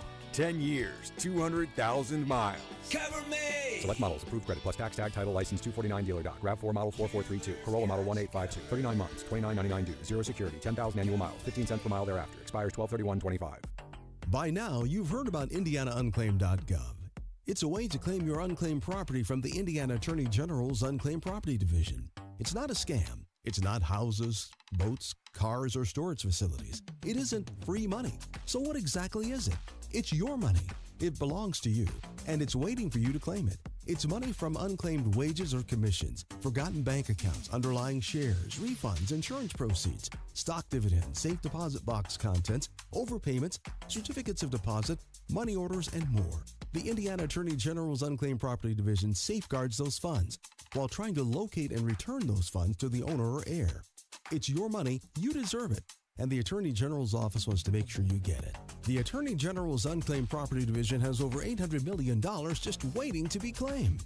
Text Hammer and Nigel to 46220. That's Hammer and Nigel to 46220. Or visit IndianaUnclaimed.gov to claim yours today. You know exactly why you need to remodel that kitchen of yours. The space, it's outdated. You can't move around like you used to. It doesn't work like it needs to. You want to entertain and you want to improve your quality of life. This can happen, just not with the kitchen you have. You need to call Booher Remodeling. BOOHER. BooherRemodeling.com. They can take that old kitchen that's deteriorating and broken down and turn it into something that works for you and your family. Their 5-step design process from start to finish, the consultation, the preliminary design, the design development, getting all the documents together, and then getting it done. The best materials, the most skilled craftsmen in central Indiana. Booher Remodeling will guide you through the entire process, starting with a free initial consultation, and they stand behind their work with a 2-year workmanship guarantee. Create that new kitchen. Design experts can use an existing layout or begin completely from scratch. Talk to Booher Remodeling today. BOOHER. BooherRemodeling.com. That's BooherRemodeling.com.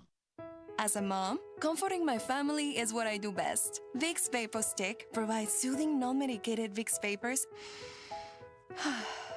in an easy-to-apply stick, and it dries fast, so there's no mess. I use it to comfort myself and my family. Thanks, Mom. Vicks Vapo Stick, soothing comfort for the whole family. And try Vicks Vapo Shower Max for steamy Vicks vapors when you need more comfort for yourself. Use as directed.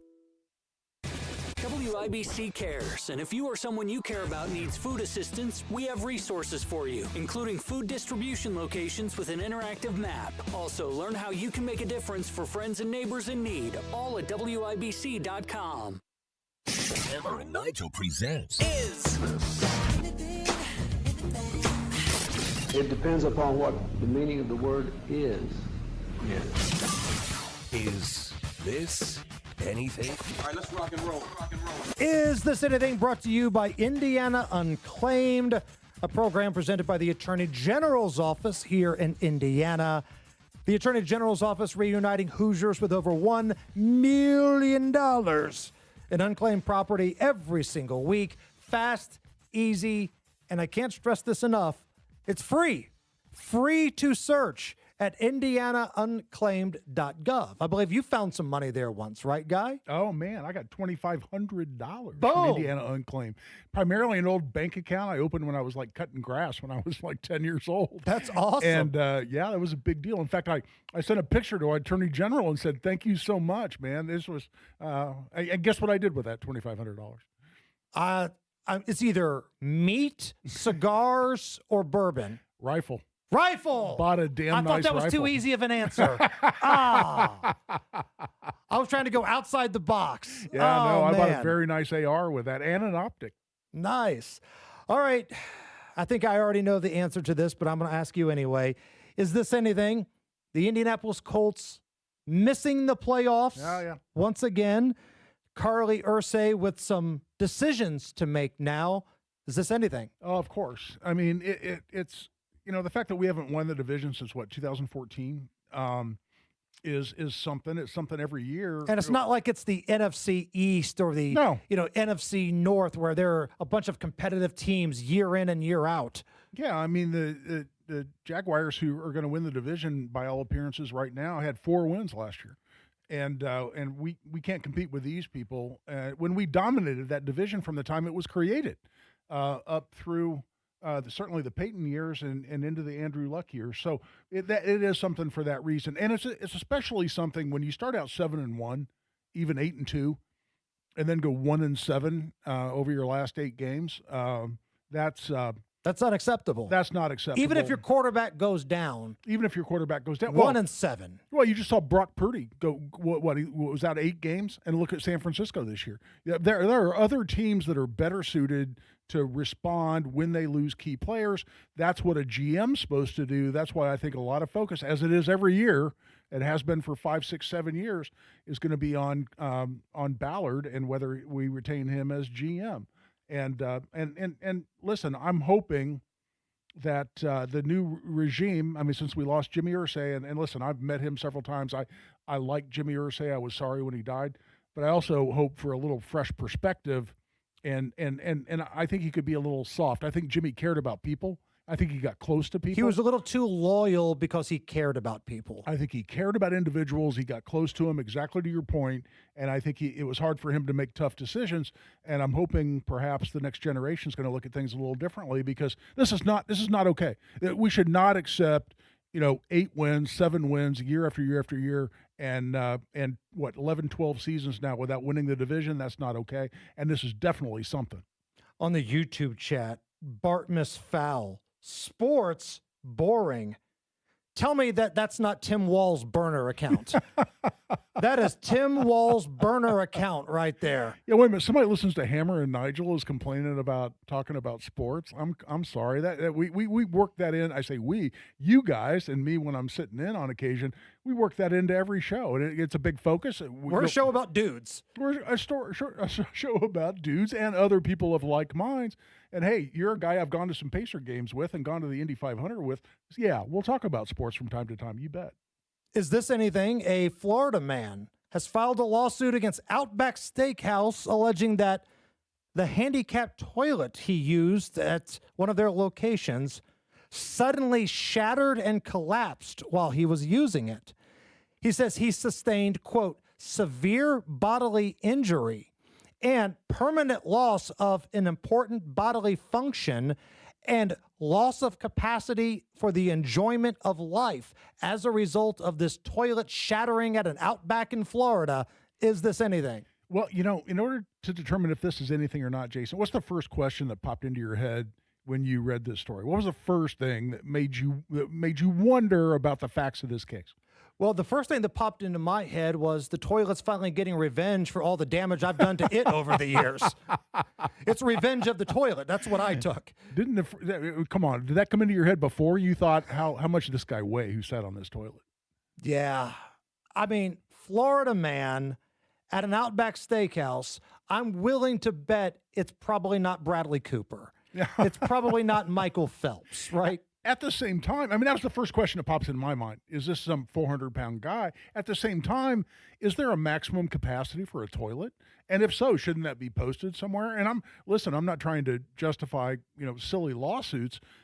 Even as a lawyer, I'm anti-frivolous lawsuit passionately. But is there a maximum capacity? If I'm 400 pounds, should I not be able to sit on a standard toilet in a bathroom?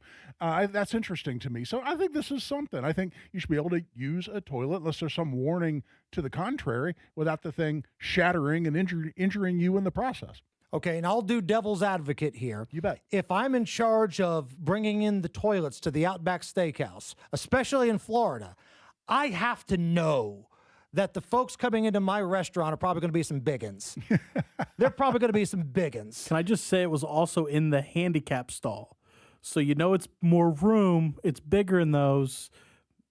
Maybe you're correct. Maybe they wasn't up to code in the handicap stall.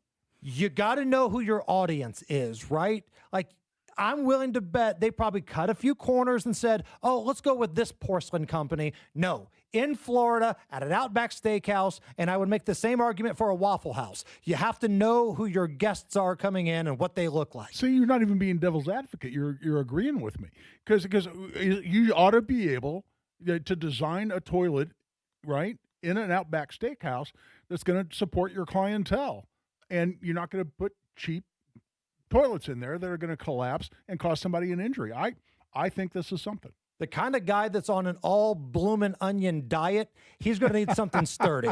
It's the Hammer and Nigel show. Don Fisher for QC Kinetics. I was struggling with chronic knee pain and wasn't encouraged with the options of risky surgery and pain pills. QC Kinetics offered the best option for me, cutting-edge regenerative medicine. Their non-invasive treatment stimulated my body's own biologics so I could be pain-free and get back to doing what I love, playing golf. QC Kinetics has a fantastic success rate, and it's clear to see why so many Hoosiers are happy to tell their story of how they reclaimed their lives with the QC Kinetics approach. Ready to live your life pain-free? Go to qckinetics.com/Indianapolis or call 317-559-PAIN and get a no-obligation consultation. QC Kinetics uses the latest technologies, whether it's stem cell, PRP, plasma, or a number of other advanced therapies. Call QC Kinetics. It'll be the best call you will make. Get back in the game, whatever that is for you. Call 317-559-PAIN. Whether you're building a single roof or a successful roofing business, roofing contractors like you need the right tools for the job, and software is no exception. Service Titan is on a mission to be the most powerful software platform for the trades, with purpose-built technology proven to maximize. In downtown Indianapolis and snowy. I'm Jake McDaniel. Here's what's trending at 4:31. Mar-a-Lago is where President Trump and Israeli Prime Minister Benjamin Netanyahu are meeting. The first phase of the ceasefire agreement is nearly complete. Israel is still waiting for Hamas to hand over the body of the last remaining hostage, Ran Gavili. So attention is now turning towards implementing the second phase. This would involve Hamas disarming, an Israeli troop withdrawal, and forming an international stabilization force within Gaza. Both Israel and Hamas have accused each side of violating the deal. And caught in the middle are the civilians who call Gaza home. And that's Fox's Jeff Paul reporting in Tel Aviv. Temperatures will stay in the 20s this week in Indiana, which is normal for late December. We will see some recovery on Tuesday, but then drop back down into the 20s later in the week before we start to rise again back into the 30s over the weekend. Quite a bit colder than what we've seen here over the last week, but nothing that's really abnormal for this time of year. And that's Mike Ryan with the National Weather Service. He says if you're heading out on New Year's Eve, be sure to watch out for bad weather because last night's storms knocked down some power lines and brought heavy rain, but no tornadoes have been reported. The Centers for Medicare and Medicaid Services said today over the next 5 years, each state will be receiving an average of $200 million from the Rural Health Transformation Program. $50 billion was set aside for the program, established under the Working Families Tax Cuts legislation signed by President Trump. CMS Administrator Dr. Mehmet Oz says this will modernize health care in rural communities across the country. We want the money to be used to change the way we envision health care in rural America, not just to pay bills on programs getting created 60, 70 years ago that don't seem to be working. And Oz says Indiana's just getting shy of $207 million in the first year. If you need to get gas today, they're dropping in Indiana. The average price is at $2.66 a gallon. The national average is $2.82. And number one Indiana will face 9th-ranked Alabama in the Rose Bowl on Thursday as the next round of the college football playoff kicks off. And now your closing bell report on 93 WIBC. The Dow lost 249 points to 48,461. The S&P 500 dropped by 24 points to 6905. And the NASDAQ also went down by nearly 119 points to 23,474. You're 1 minute away from traffic and weather. It's 4:34. Exercise Incorporated wants you to start changing your life in 20 minutes a week this month. It's Terry Stacy, and Exercise Inc. only makes this offer once a year in December. If you come in for a free consultation in the month of December, you'll get 2 free sessions just for trying it out, and you don't even have to sign up. Exercise Inc. is a 20-minute once-a-week workout program that will help you get stronger, have more energy, and just feel better. This program was developed to help women with osteoporosis, but it will help both women and men get a lot stronger. Their program will also teach you simple nutritional habits that will help you lose weight and keep it off. Most importantly, you'll have a coach who will hold you accountable in reaching your goals. You don't want to miss this offer. Come in for a free consultation in the month of December, and you'll get 2 free sessions just for trying it out. Exercise Inc., Avon, Brownsburg, Greenwood, Zionsville, and now in Fishers, exerciseinc.com. With traffic at 435, here's Matt Bear. Yeah, Jake, on the east side, southbound 465, stop and go traffic from 70 down to 74, only a delay of 1 minute. Looking at southbound 6570, that's downtown. Construction slowdown from Michigan Street to the South Split. And the northbound 65 slow because of construction after Raymond into the South Split. I'm Matt Bear. Follow us for instant traffic updates at WIBC Traffic. All right, thank you, Matt. And here's the forecast from the American Standard Heating Weather Center with Stephen Deanna. Some flurries and breezy winds into tonight with lows in the mid-teens. Single-digit wind chills expected. Tuesday warmer but still cold with highs only upper 20s with flurries at times possible and breezy winds continuing. I'm Wish TV Storm Track 8 meteorologist Stephen Deanna for 93 WIBC. And I'm Jake McDaniel on the level, on the go, and on WIBC.com. You're listening to the Hammer and Nigel Show. Big Nige is out. Guy Relford filling in. I'm Jason Hammer. President Trump, he's been doing a little meet and greet. Had a little chat with Zelensky. Had a little chat with Bibi. Trying to work on getting that Nobel Peace Prize, Guy. Let's start with President Trump meeting with Zelensky. They met at Mar-a-Lago over the weekend, continuing to try to figure out a way to end this war. And I think Trump's at the point now where he realizes, I may have overpromised a little bit. I could end this war in the first day. Well, here we are, still dealing with this crap. He's chatting with both. Communication lines are open. It seems like Zelensky's getting more and more open to the concept of having to give up a little bit, but we're not quite there yet. Your thoughts? Well, you need 2 parties to reach any deal, right? You got to have both people at the table, both people wanting to cut a deal. And I'm a little cynical. As long as U.S. money is flowing into Ukraine, whether directly or indirectly through other countries, I'm a little cynical about whether Zelensky really wants a deal or not.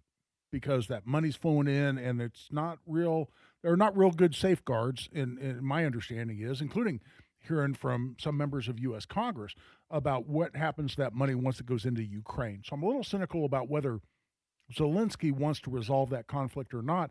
And Putin has to have something that looks like absolute victory for him to be a hero at home, right? That's his goal. He has to be able to declare it a win. It can't be a stalemate. And he's got the leverage right now, honestly. And what Nigel and I have been talking about is, it might not be the most popular thing to say, but Russia has been winning this war. They will ultimately win this war. Right. Now, is their military overrated? Sure. We thought they would crush these dudes in a matter of weeks, but it's been years now.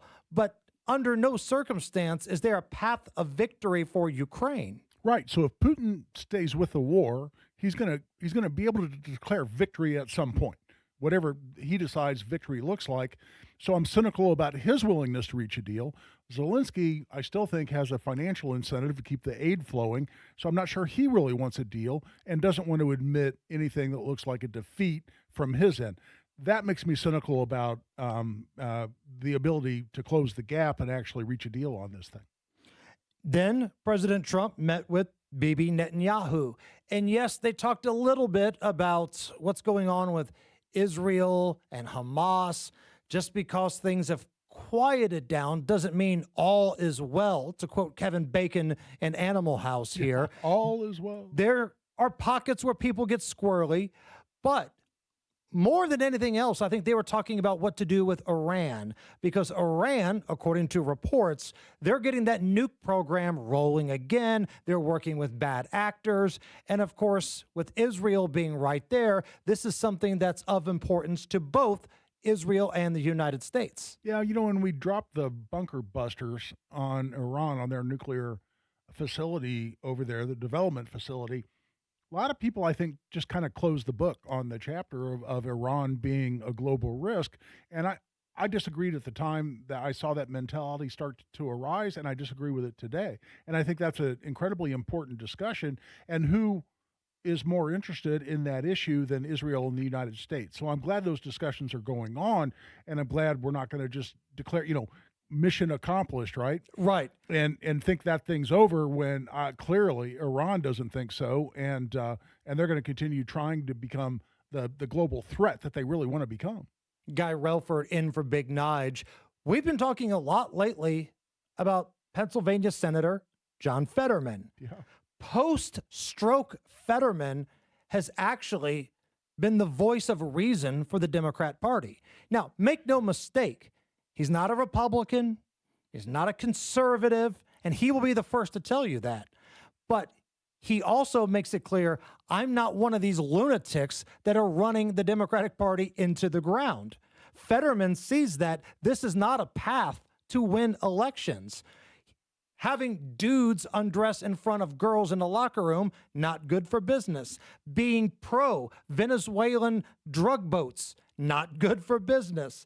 So he's been speaking out against his own party, and he jumped on CNN to do a little bit more of it. Clearly, we've lost the argument, and right now, I think it's entirely appropriate to really be honest and just figure out why exactly have we effectively lost 2 out of the last 3 cycles, and a lot of the things we've really kind of really lost our connection with American voters in ways. And I think we can't just be, well, Trump is always wrong, or that we're going to set the country on fire or whatever. That's just not true either, of course. But, when I represent a state like Pennsylvania, that keeps you honest. And you always can't forget that a lot of Americans happen to disagree with you. That does not mean that they are fascists or now they want to shred the Constitution. So, Guy, we were talking about this off the air a little bit. Democrats, for a long time, have had a problem appealing to men, appealing to dudes. Fetterman sees that as a problem of why they keep getting their ass handed to them. And he's like, hey, guys, I might not be the most popular Democrat here. I'm not AOC. I'm not, some of these other folks up here, but we're going to have to change our MO. We can't double down. Well, yeah. And, as a Republican, as someone who cheers on victories by Republicans, I almost hate to see this from John Fetterman, because of course I agree with everything he's saying, right. But what I hate to see is the injection of some logic and reason into the Democrat platform. And I'm going, oh man, I hope AOC, and Bernie and the rest of the liberal wackos, progressive wackos, just jump all over him and shut him up, because the last thing I want to see is anyone in the Democrat Party start waking up to say, hold on. I probably shouldn't use the term waking up. That's a misuse there. But, to actually get a realization that, oh my God, we are destroying our own platform and our own party and our own credibility by ignoring some obvious truths from somebody like John Fetterman. Because right now, the faces of the Democratic Party are Jasmine Crockett, AOC, Ilhan Omar, and Fetterman's like, are you trying to lose? Right. Are you trying to lose? Now, you bring up Bernie Sanders, old man Bernie. He's got his diaper in a twist about AI. Yeah. So Bernie comes out the other day and says the impact of artificial intelligence on the economic aspect of this country is going to be problematic for a lot of people. Now, what I took from that is that Bernie is scared that AI will show people socialism sucks and that everything he's been doing has been just one big grift. Yeah, I think information is the enemy of the Democrat Party. Right, especially the socialists. And easy access, exactly, to more accurate information is the enemy of socialism. So I can absolutely understand why he's taking that approach. Although I have to tell you, I mean, you responded. I posted, it's probably been 3 weeks ago. I made my own meme, and I said, the internet was better before AI. And you come out and said, hold on, you've not seen some of the productions from Hammer and Nigel Records here lately, which I had to agree with. But I mean, I hate AI over the internet. It's wrong so often. I mean, I have people, posting things on my social media saying, no, guy, that thing you said the other day was wrong. And here's my, screenshot of my AI search. And it's just wrong. It's just flat ass wrong. And so it drives me nuts. And I'm hoping that it's developed to such a degree that the credibility and accuracy gets so much better. I hear you loud and clear, 100% Guy. But here to offer a different perspective, ladies and gentlemen, AI Bernie Sanders. Look, if you teach people financial tips via artificial intelligence, people will realize they have no excuse to be lazy grifters depending on the government. I can't have that. That's my entire business model. Being a lazy piece of shit has been great for my brand, and it's helped me become the richest socialist in the world. AI Bernie, out. See, I think AI has been a gift. At least it's been a gift to the Hammer and Nigel show. You know what? That right there, I mean, that was Bernie, right? That is so scary to me, the fact that AI can produce that. And hell, the videos are just as lifelike. Absolutely. It is scary stuff. It looked just like Nigel was making out with Whoopi Goldberg. It did. It's the Hammer and Nigel show. Hey guys, it's Rob for Wheat Grow Hair Indy. Champions just don't show up. They pick the right team to get the best results. And when it comes to restoring your hair, We Grow Hair Indy is that team. 5 years ago, I made the choice to head over to We Grow Hair Indy. And every time I look in the mirror, I'm so glad I did. Guys at the top of their game, radio personalities, coaches, and well-known athletes have all trusted We Grow Hair Indy to restore their hair. Why? Because their results are permanent, natural, and speak for themselves. Here's what you do. You call today, 317-522-2995. 317-522-2995. Schedule a totally free, no-hassle, no-obligation consultation. Darren and the gang, the fine folks at We Grow Hair Indy, will take a look at what's going on top of your head and make some suggestions on how you can get your hair and your confidence back. Then it's up to you. In the meantime, see some other folks who have made the choice to get their confidence back by heading over to WeGrowHairIndy.com. 317-522-2995. 317-522-2995. Career changers, including veterans and active duty service members. Your transition starts here. Go from GI to IT in a matter of months. Become a certified cyber warrior with training at My Computer Career. Cybersecurity specialists are in high demand, offering IT pros great opportunities and a rewarding lifestyle while protecting our people, liberty, and treasured institutions from cyber threats. Deploy your career in IT today at mycomputercareer.edu/CWP, an elite CompTIA certification partner. VA education benefits are available to those who qualify. Hi, this is Chris Cox, owner of Chimney Solutions, Indiana. We're celebrating our 10th year in business. Call this month to take advantage of 10% off all chimney sweeps and inspections. We're also celebrating the opening of our new fireplace showroom on 86th Street and Lafayette Road.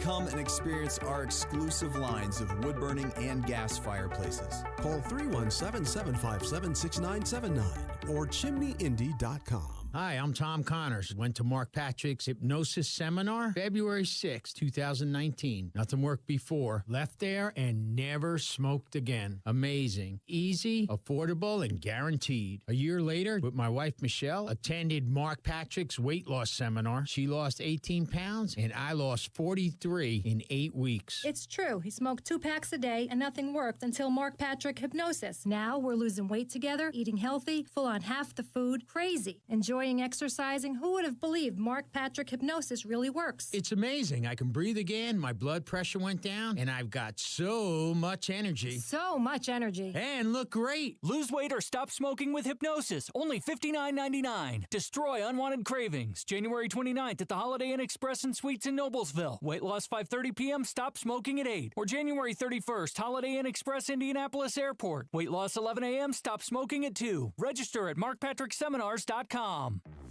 If your end of summer plans don't include a trip to Macy's, then you're missing out because our Labor Day sale has huge savings to wrap up the season in style. Like dresses from Karl Lagerfeld and INC, 100 and under. Plus, just what you need for fall. Like Levi's for your whole crew, 30 to 40% off. It's also the best time to update your home with our lowest prices of the season on furniture, mattresses, and more. Hurry in. Macy's Labor Day sale is going on now. Savings off already reduced prices. Exclusions apply. For nearly 2,000 severely injured veterans, everyday life has become filled with barriers. So we build specially adapted homes at Homes for Our Troops. And thanks to our donors and supporters, this life-changing gift of freedom is provided mortgage-free to these veterans. But we need you to join us too in completing this important mission. Please visit hfotusa.org and help build homes and rebuild lives. Heat and cool with nearly geothermal efficiency in places you can't fit ductwork with Mitsubishi electric ductless mini splits. Just go to absolutecomfort.org. That's absolutecomfort.org. Experience Trump 1 year later with Tony Katz on January 24th at 6 p.m. Enjoy thought-provoking discussion, tasty hors d'oeuvres, and a chance to mingle with others. Thanks to our sponsor, PA Jewelers at the Farmhouse. More info at WIBC.com. All right, Matt Bear, what are we looking at? Eastbound 70 east side on the brakes now with Sherman to Emerson. Looking at southbound 6570 jammed up. Michigan Street to the south split. That is construction. Northeast side, northbound 65 slow at 82nd Street. I'm Matt Bear. Follow us for instant traffic updates at WIBC Traffic. 7 more. Just need 7 more people. 7 good-looking Hoosiers. People who look good naked to jump on the WIBC YouTube stream and give us a like. That gets us to 100. That's a pretty good number considering everybody's either at work mailing it in or at home.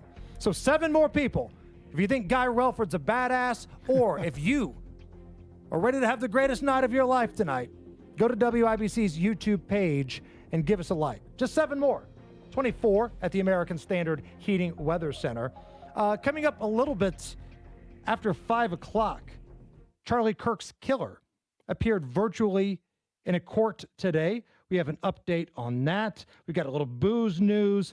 We're going to try to do Ask the Gun Guy in the 5 o'clock hour, and we'll do some Colts post-mortem with Kevin Bowen. That's all coming up here after 5. Guy Relford's filling in for Big Nige. And Guy, what we've been doing every day that we've been on the air since we found out IU was going to play Alabama is we have some very distasteful Alabama jokes. Because you know me, you don't have to twist my arm to make fun of those hillbillies from Alabama. You bet. Maybe that's the Tennessee volunteer blood in me coming out just a little bit. I won't confirm nor deny. But we've been doing this every single day since we found out the matchup. Today's going to be no different.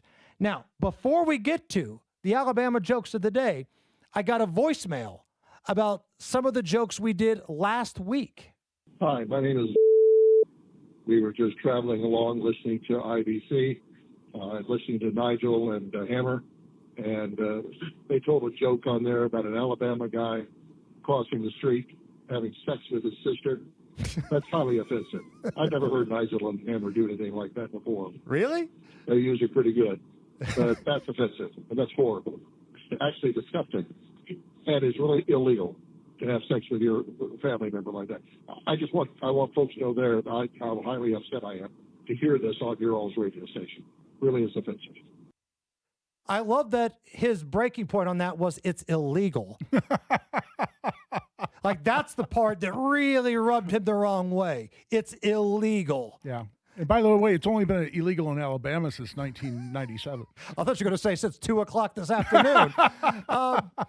Thank you for your feedback. I appreciate that. But I promise you, we've said way worse on this program. Nigel is thrown up on the air. I've gotten Botox in a bar. We've done stupider things on this program. You know, I'm in studio with you guys one day a week, and I fill in regularly, and I got to tell you, I'm a little shocked that was the guy's tipping point. Right.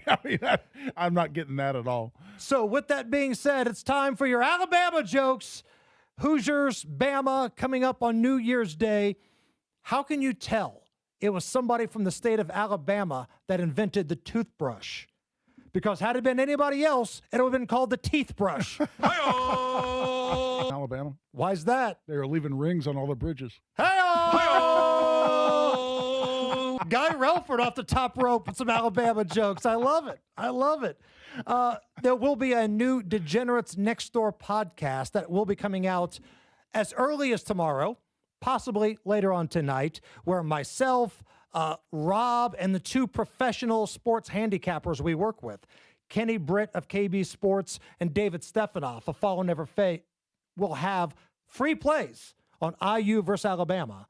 So be looking. We haven't done a podcast in a couple weeks because the move has happened. We've had some equipment issues. Our pets' heads are falling off.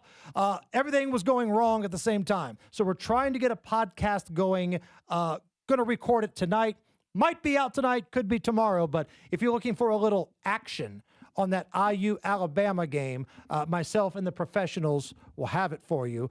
Producer Kurt's filling in for Allison here. Kurt, jump on the mic here. IU-Alabama, thoughts on your end? I'm not an IU guy. I'm a Purdue guy through and through. I love the story, but I really think Alabama maybe takes this one and maybe embarrasses IU. Really? I do. When did you join Al-Qaeda? Since 2:00. And that's what we call a circle back, baby. There you go. All right, do not go anywhere. We're having a good time with you guys. Guy Relford's here. We're going to do some Ask the Gun Guy later on. And, man, having a good time on kind of a holiday week. Turn the radio up, crack open a cold one. Don't go anywhere. This is the Hammer and Nigel Show. Have to travel around the entire world on Christmas Eve? It's nice to know Hubler's got you covered for 100,000 miles. So head out on your holiday journey in a Hubler quality pre-owned vehicle. Over 2,000 to choose from. Chevys, Fords, Toyotas, GMCs, Buicks, Nissans, Acuras, Mazdas, Hondas, and more. Buy with zero down. Yes, zero down delivers. Plus, we'll pay top dollar for your trade. Bring Hubler your old car for an immediate appraisal. Every Hubler Q-certified vehicle is covered by a 100,000-mile limited powertrain warranty. Includes a 128-point vehicle inspection and a free Carfax history report. No matter where your journeys take you, Hubler's got you covered with the best warranty around. Happy holidays, Indiana. Visit drivehubler.com or any of our 13 convenient locations. Select models, approved credit, warranty on select models less than 9 years old. Through their service, veterans have our backs. Now we should have theirs. Learn more at gotyoursix.org. Hi, I'm Dustin, your friend and jeweler at Shane Company. I know finding a dream engagement ring can be overwhelming, but don't worry, we got you. As director of diamond sourcing, it's my job to make sure every single diamond at Shane Company is truly the best of the best.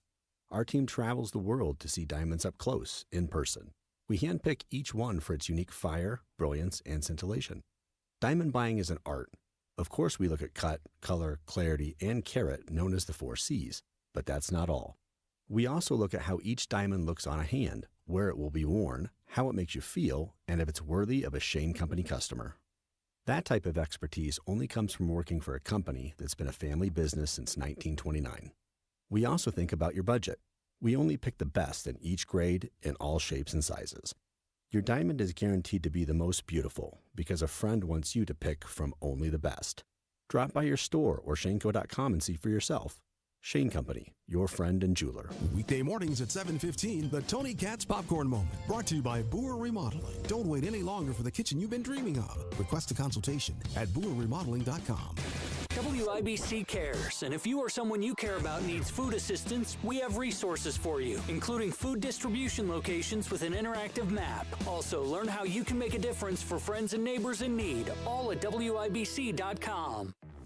If your end of summer plans don't include a trip to Macy's, then you're missing out because our Labor Day sale has huge savings to wrap up the season in style. Like dresses from Karl Lagerfeld and INC, 100 and under. Plus, just what you need for fall, like Levi's for your whole crew, 30 to 40% off. It's also the best time to update your home with our lowest prices of the season on furniture, mattresses, and more. Hurry in. Macy's Labor Day sale is going on now. Savings off already reduced prices. Exclusions apply. Coming up in 2 minutes from the Technology Recycler Studios, a huge temperature drop along with, and the cold isn't going anywhere. A man whose son was killed earlier this month is in trouble with the law again, and you'll hear updates from the Indianapolis Colts head coach. Those stories are coming up next, right after Fox News. You're listening to 93 WIBC, WIBC HD1 Indianapolis. It's 5 o'clock. Protecting a fragile peace. I'm John Saucier, Fox News. President Trump hosting a bilateral meeting with Israeli Prime Minister Benjamin Netanyahu today. This is the president's Mar-a-Lago resort in Florida, trying to push a U.S.-brokered ceasefire in Gaza, which has been facing challenges moving into the second phase. Involves rebuilding Gaza under international supervision. President Trump says the war has been a disaster, explains Mr. Netanyahu is ready to end it. What a mess it is. And it's been a mess for centuries, really. It's been a mess for a long time. It seems to be born for that, but we're gonna straighten it out. The second phase of the ceasefire involves rebuilding Gaza under international supervision. Prime Minister Netanyahu says he's thankful to have President Trump as a leader for the United States. We've never had a friend like President Trump in the White House. It's not even close, and I think you can judge that by not merely by the frequency of our meetings, but by the content and the intensity. I think Israel is very blessed. So far, one of the 251 hostages taken have been released either alive or dead. There is one remaining. Iran reportedly is developing chemical and biological warheads for its ballistic missiles. President Trump spoke to reporters before the meeting with Israeli Prime Minister Netanyahu, says the United States will attack Iran if the nuclear program continues. Now I hear that Iran is trying to build up again, and if they are, we're going to have to knock them down. We'll knock them down. We'll knock the hell out of them, but hopefully that's not happening. According to Iran International, missile infrastructure has been repositioned and expanded, with some launch assets reportedly moved to eastern Iran to reduce vulnerability. This report claims the Islamic Revolutionary Guard Corps is exploring non-conventional warhead arrangements for long-range missiles. And the Pittsburgh Steelers not going to void DK Metcalf's $45 million in future guaranteed money. He was suspended 2 games for an interaction with a fan. America's listening to Fox News.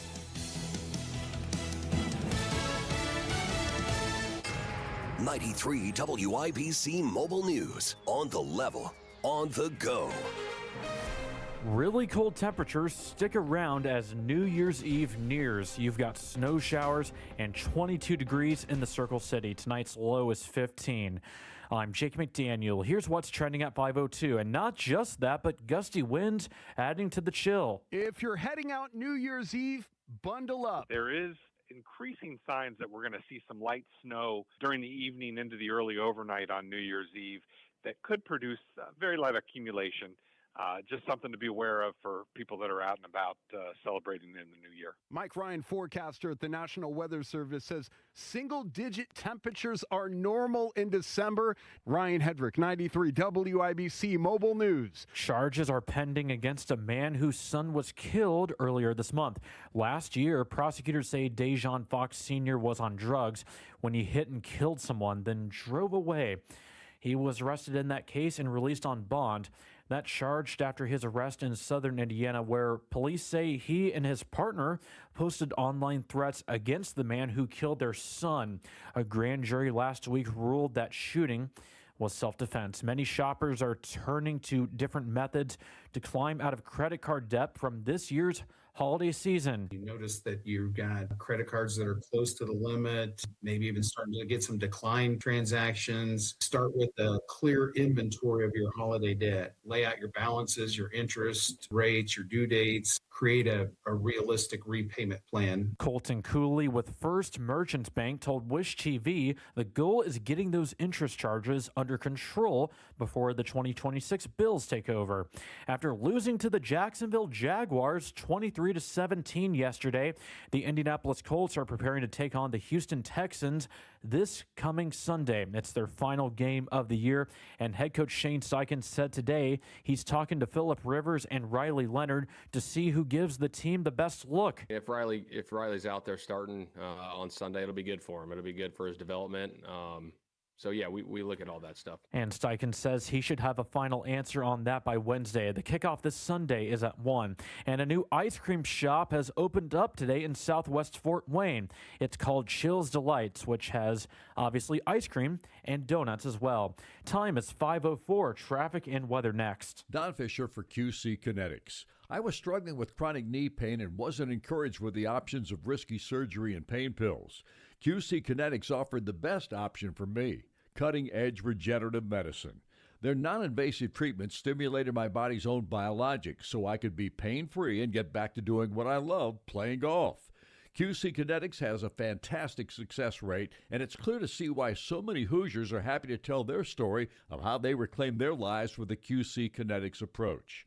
Ready to live your life pain-free? Go to qckinetics.com/Indianapolis or call 317-559-PAIN and get a no-obligation consultation.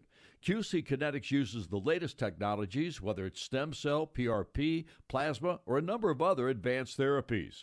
Call QC Kinetics. It'll be the best call you will make.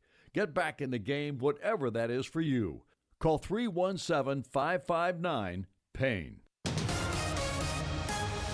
With your WIBC traffic at 5:05, here's Matt Bear. Yeah, Jake, southbound 6570 stop and go Michigan Street to the south split because of construction.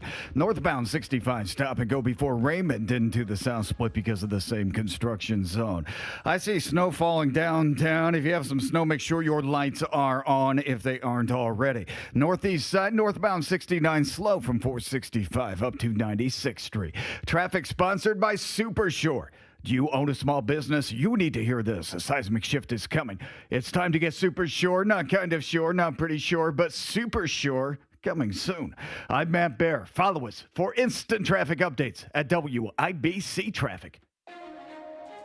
Thank you, Matt. And here's the forecast from the American Standard Heating Weather Center. We are tracking a cold and breezy night tonight with a chance for some flurries to linger into tonight as well, with lows in the mid-teens. Single-digit wind chills are also expected into and through Tuesday morning. Tuesday, warmer but still a bit cold with highs only in the upper 20s with breezy winds as well. We're also tracking the potential for some flurries. Elmish TV, Storm Track 8 meteorologist Stephen Deanna for 93 WIBC. And I'm Jake McDaniel on the level, on the go, and on WIBC.com. Hammer and Nigel. Can you believe these characters are weirdos? So let's rock it! Counting down the days until 2026. I'm Jason Hammer. Guy Relford, the Gun Guy, host of the Gun Guy Show, filling in for Big Nige here. And Guy, tomorrow when Johnette Cruz comes in to recap the top 5 biggest stories in America on her daily segment with us, I know one of those stories is going to be the assassination of Charlie Kirk. Oh, you bet. Might even be the number one story. Yeah, and so. His killer appeared virtually in a court today. Now, today was to address the media access in the upcoming proceedings. The judge is allowing media to see the redacted transcript of the gunman Tyler Robinson's closed-door hearing. Now, the audio of that will be available in about 2 weeks, but we still don't know definitively yet if cameras will be allowed in the courtroom, Guy. If you were a defense attorney for Tyler Robinson, and on the other side, if you're the prosecutors, do you want cameras in the courtroom? Well, I mean, as a defense lawyer, I'll address that first. Absolutely not. I mean, I don't want anyone in the courtroom, playing for the cameras. I don't want people more concerned about, how they're appearing on national television or even local television as compared to, what's going on in the courtroom. It's a distraction. It's a distraction for everybody involved. And I've faced this issue, including just recently. And I have always opposed cameras in the courtroom as a lawyer. When you say most recently, is this in regards to the high-profile Whitestown situation? Again, I'm walking on eggshells because I don't know what you can and can't talk about as you're part of that situation. But is that what we're talking about here? Yeah, and I mean, again, I won't talk about that case substantively at all, as you know, and as you've been great about respecting. But I can talk about what is part of the official proceedings, and there have been requests filed, including for the initial hearing, to have cameras in the courtroom from national media and local media, and that's up to the judge's discretion. And I'm okay with that rule. I mean, I like allowing judges to decide, but where it's going to be a disruption or distraction, or in any way detract from the fairness of the proceedings, then I'm all about keeping them out. Now, that's the lawyer in me. Right. You know, I'm not a lawyer. Yeah. I'm not a defense attorney, and I want cameras in the courtroom. Right. As a consumer of public information and as a broadcaster and radio host, hey, I want as much access as I can get. You know, and I don't know, I'm not someone who's going to sit and binge watch a lot of a trial, but, you know, for instance, I watched a lot of OJ way back in the day. And even I saw just what the news replayed on the Johnny Depp more recent trial here. And you know what? I tend to think those things turned into circuses a little bit more than quite a bit more actually than the trials that are not broadcast. So I've never been a fan as a lawyer, but as a consumer of public information, oh yeah, I want to see every bit I can. See, I feel like had cameras been allowed in the Delphi courtroom, there wouldn't have been so many conspiracy theories. There wouldn't have been so much this and that from the public, because it sounds like, based on the reporting from the reporters that were there, one thing was fed to the public, but those who were in the courtroom said, no, this was a pretty obvious case. Like, that's why I want the transparency there. I want to be able to hear for myself and see what's going on. Does that make sense? It makes perfect sense. And that's how, you know, any of us as consumers of public information are going to feel. But as a trial lawyer, and I'm not directing this at you at all, because you're my buddy, but my reaction is that your opinion doesn't matter. True. What the public's opinion doesn't matter. What it matters is the opinion of the jury and the fairness of the proceeding in terms of making sure that jury gets to hear the information in as perfect and in sterile an environment as they possibly can to reach the right verdict is what I'm interested in. And yes, we're all interested and we all value our own opinions, but public opinion just doesn't matter. And that's what the trial lawyer in me says. The murder of Charlie was intended to be a public spectacle.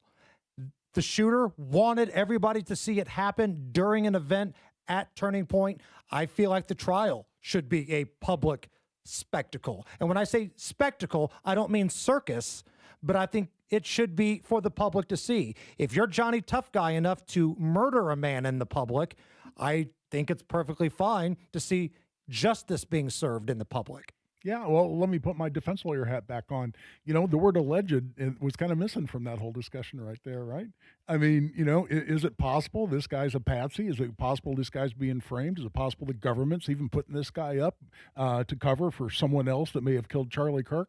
I mean, those are all open questions. And do I have any support for any of those, you know, conspiracy theories? Absolutely not. None. And we'll find out maybe in about 2 weeks when these transcripts are released. Right. And so it's incumbent upon everyone to keep an open mind, particularly the people involved in the process. And I think keeping an open mind is much easier and it's much more conducive to keeping an open mind when we keep cameras out of the courtroom. Again, that's the defense lawyer in me, not, you know, the person who would love to consume the information. You're talking to a guy that wants a pay-per-view execution channel, so we will agree to disagree on this guy. You bet. Speaking of the media, new report. Look, whether you like it or not, this is the numbers. TikTok has now surpassed YouTube and Instagram as the most popular social media app for those 18 to 29 to acquire their news updates in America. TikTok. It's not Twitter. It's not Facebook. It's not even YouTube or Instagram. It's TikTok now for young adults, 18-29, to gather their news. 43% say they regularly get their news from TikTok compared to 41% for YouTube and Facebook combined. See, what's fascinating about this to me is we're talking about news. We're not talking about entertainment, right? We're not talking about, videos of nurses dancing on their shift, right? Or the other stuff that you think of when you think of TikTok video. We're talking about the primary source of news. What I grew up, listening to Walter Cronkite delivered to me, right? And other national broadcasters. And, where you were all around the TV at 7 to listen to the national news come across.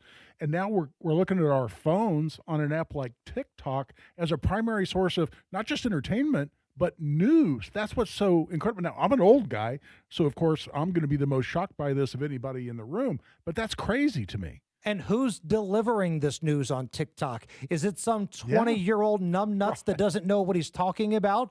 Or is this somebody that actually knows what they're talking about? Exactly. You got to take this stuff with a grain of salt. I have this conversation with my youngest all the time because he gets a lot of his information from TikTok. I'm like, what's your source on TikTok? Yeah. Oh, this platform owned by the Chinese government? Okay. All right. Before we hit a break here, let's crank up a little booze news. You set him up and I'll knock him back, Lloyd. One by one. We are gonna read booze news, cause it's really fun. Once it hits your lips, it's so good. Nigel presents Booze News, Booze News. Yeah. Time for Booze News. Good news for those who live near nature, near wooded areas, near national parks. A study found that being able to see nature from the windows in your home will lead to fewer cravings for alcohol, cigarettes, and junk food. Now, I have a little problem with this. I don't necessarily live near nature. When I look outside my windows, I see streets and other houses. But when I do go to nature, I want to drink heavily, guy. When I go down to Rocky Top, I'm going down to drink some moonshine. I'm going down to get loose. And that's part of the MO. It's part of the experience for me. Hey, man, I'll tell you, I love when the weather's nice, spending time out on the back deck back behind my house. And we got hummingbird feeders up. And, we have foxes that roam through there and all kinds of other critters. We've seen deer over and over. Makes me want to crack a beer, man. Right. I mean, there's nothing about watching nature that makes me want to, absolve myself from alcohol. Now, junk food and cigarette. I've never smoked a cigarette in my life. I'll crank up a cigar out there at every opportunity. That's why I'm outside, is so I can smoke a cigar. Who is sitting on their back patio looking out at a beautiful wooded area and go, boy, this makes me really, really, really want to not have a beer? Nobody. No, nobody. Matt Baer, how are these roads looking right now? Snow is falling in some parts. Hammer, please be careful tonight. We do have a crash on the northeast side. It's northbound 465 at East 71st, and the right lane is blocked. Traffic is slow back to Fall Creek, almost to East 56th Street, Shadeland Avenue ramps. Traffic sponsored by Super Shore. Do you own a small business? You need to hear this. A seismic shift is coming. It's time to get Super Shore. Not kind of shore, not pretty sure, but Super Shore coming soon. I'm Matt Baer. Follow us for instant traffic updates at WIBC Traffic. Snow and 23 at the American Standard Heating Weather Center. All right, we're going to try it. This is the first time we have solicited for anything since we've moved into the new studio. I don't even know if this is going to work or not, but damn it, we're going to try. We're going to do a round of Ask the Gun Guy. When Guy's here, I do what any good friend would do, make him work for free. So, 239-9393. If you have any 2A related question, what you can do, what you can't do in certain situations, anything gun related at all, Guy Relford, the best 2A attorney in America, will do his best to answer any question you have. All we ask is you keep it brief. 239-9393. Let's cross our fingers, and maybe we'll take your calls next. Tickets are on sale right now for Trump 1 year later. The highs, the lows, how we win the midterms, happening at the Hyatt Regency, downtown Indianapolis. The bourbon will flow. The food will be fantastic. We're going to go over Trump's past year and how we use that to win the midterms. It's going to be informing, entertaining, and very, very funny. I promise. Join us, Trump 1 year later. Brought to you by Premier Arms, PA Jewelers, Defiance Beef, Chimney Solutions, and WIBC. Get your tickets at WIBC.com. Everybody knows Hubler's got the best warranty around. 10 years, 200,000 miles.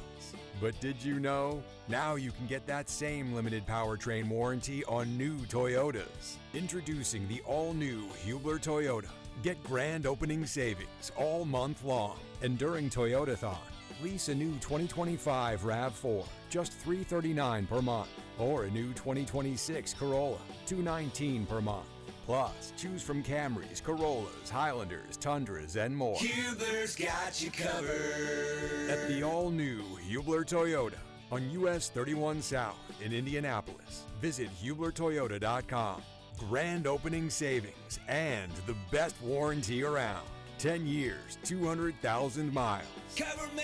Select models. Approved credit plus tax, tag, title, license 249 dealer doc. RAV4 model 4432. Corolla model 1852. 39 months. $29.99 due. Zero security. 10,000 annual miles. 15 cents per mile thereafter. Expires 12/31/25. The Voice of Health Minute with Dr. Robert Prather of Holistic Integration. What can structure function care do to help stop smoking? Acupuncture and auricular. There are definite points that are well established that help to stop the cravings for smoking. And then there are also acupuncture points on the ear that help with the portion on the brain to stop smoking. We've had people that I've done it once, their smoking cessation was complete. Now that doesn't happen to everyone. Right. They were just like, wow, I've been trying and tried everything and this just worked like magic. We also have homeopathics that are known to stop smoking. Homeopathics are vibrational medicine. That has been very successful for quite a few people. Also, we can make a homeopathic for nicotine, which can help to stop the cravings. So there are ways to do that in a much more natural type of way and extremely effective. The Voice of Health with Dr. Robert Prather. Sundays at 8 p.m. or anytime at thevoiceofhealthradio.com. Hey guys, it's Rob for Wheat Grow Hair Indy. You know, champions just don't show up. They pick the right team to get the best results. And when it comes to restoring your hair, We Grow Hair Indy is that team. You know, 5 years ago, I made the choice to head over to We Grow Hair Indy. And every time I look in the mirror, I'm so glad I did. You know, guys at the top of their game, radio personalities, coaches, and well-known athletes have all trusted We Grow Hair Indy to restore their hair. Why? Because their results are permanent, natural, and speak for themselves. Here's what you do. You call today, 317-522-2995. 317-522-2995. Schedule a totally free, no-hassle, no-obligation consultation.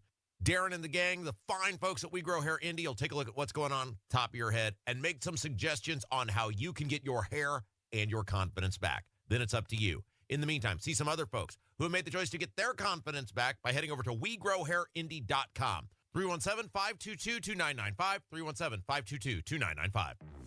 If your end of summer plans don't include a trip to Macy's, then you're missing out because our Labor Day sale has huge savings to wrap up the season in style. Like dresses from Karl Lagerfeld and INC, 100 and under. Plus, just what you need for fall, like Levi's for your whole crew, 30 to 40% off. It's also the best time to update your home with our lowest prices of the season on furniture, mattresses, and more. Hurry in. Macy's Labor Day sale is going on now. Savings off already reduced prices. Exclusions apply. Hey, nice job, Pete. I like those clean lines. Fellas, do we have anyone that can get to Greenport today? At Corey's Landscaping, the staffing plan is in the weeds. Anthony, we need that leaf blower over here. 3 more new customer requests just came in. Who wants to work some overtime? He needs to dig up quality landscapers and fast. I need Indeed.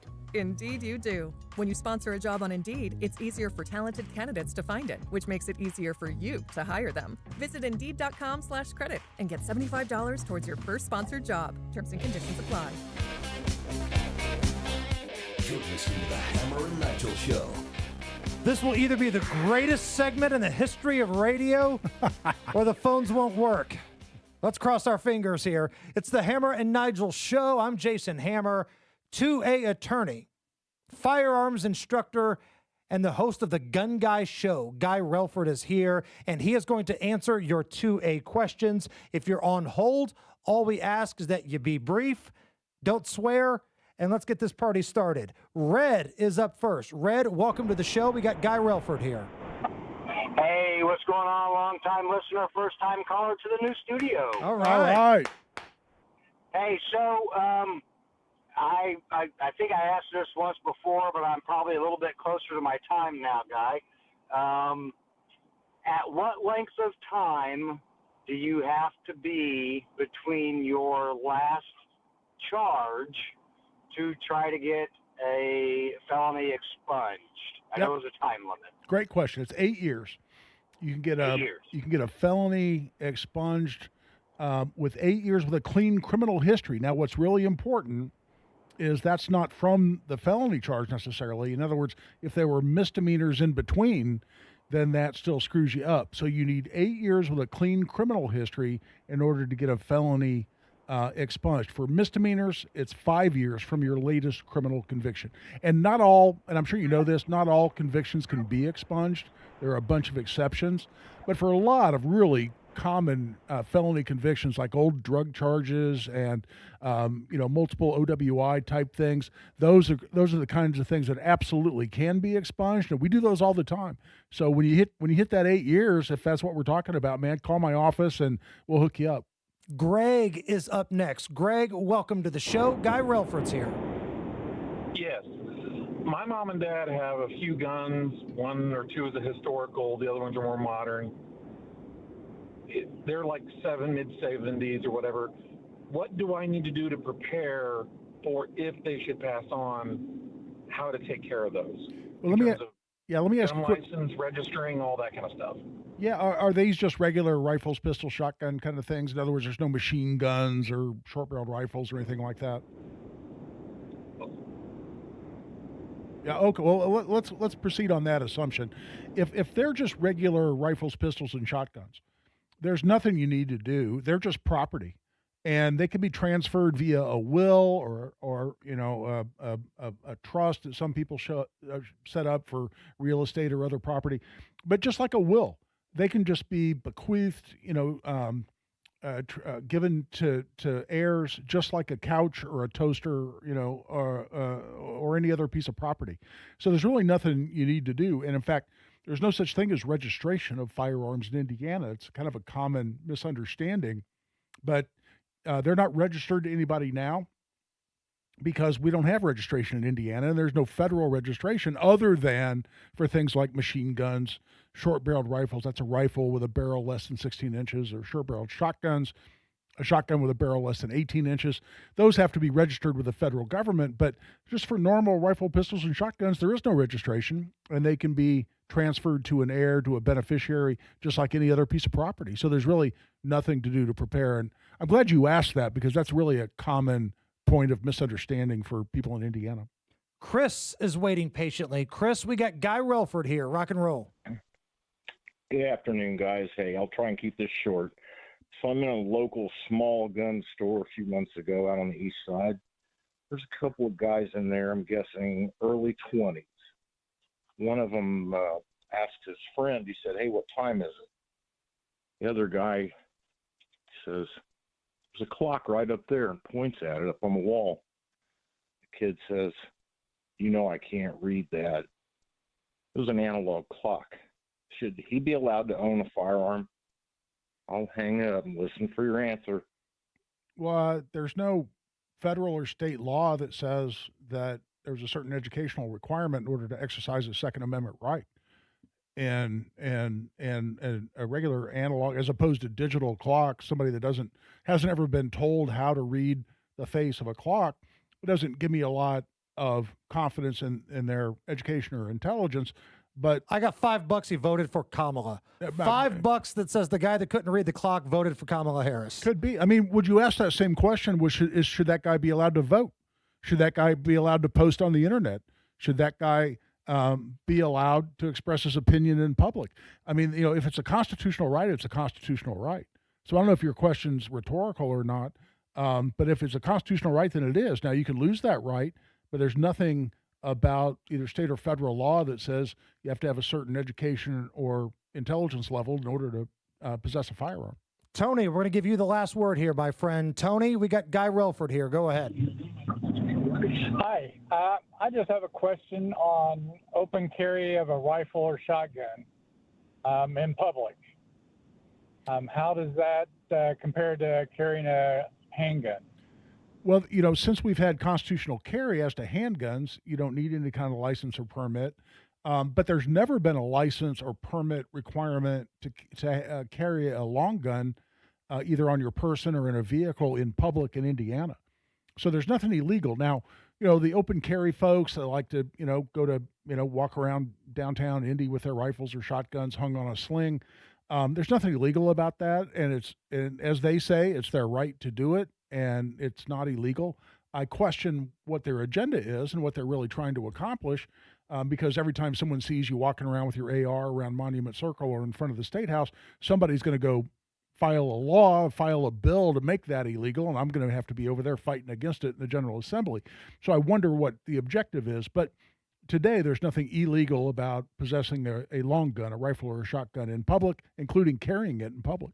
Steve, sorry we couldn't get to your call, brother. You can call Guy Relford on Saturday, and he will answer any query that you have. When is the Gun Guy show?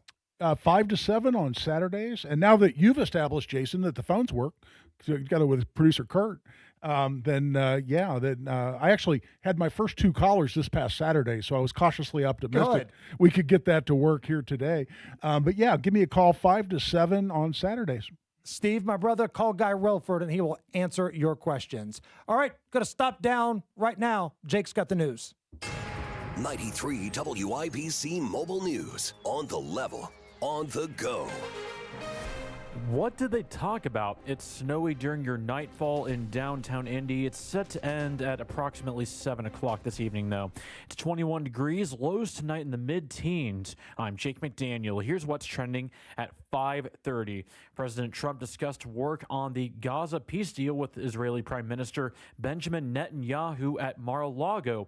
When the conversation turned to the violence involving Israeli settlers in the West Bank, Trump admitted there's still a lot of work left to do there. Big discussion for a long time on the West Bank.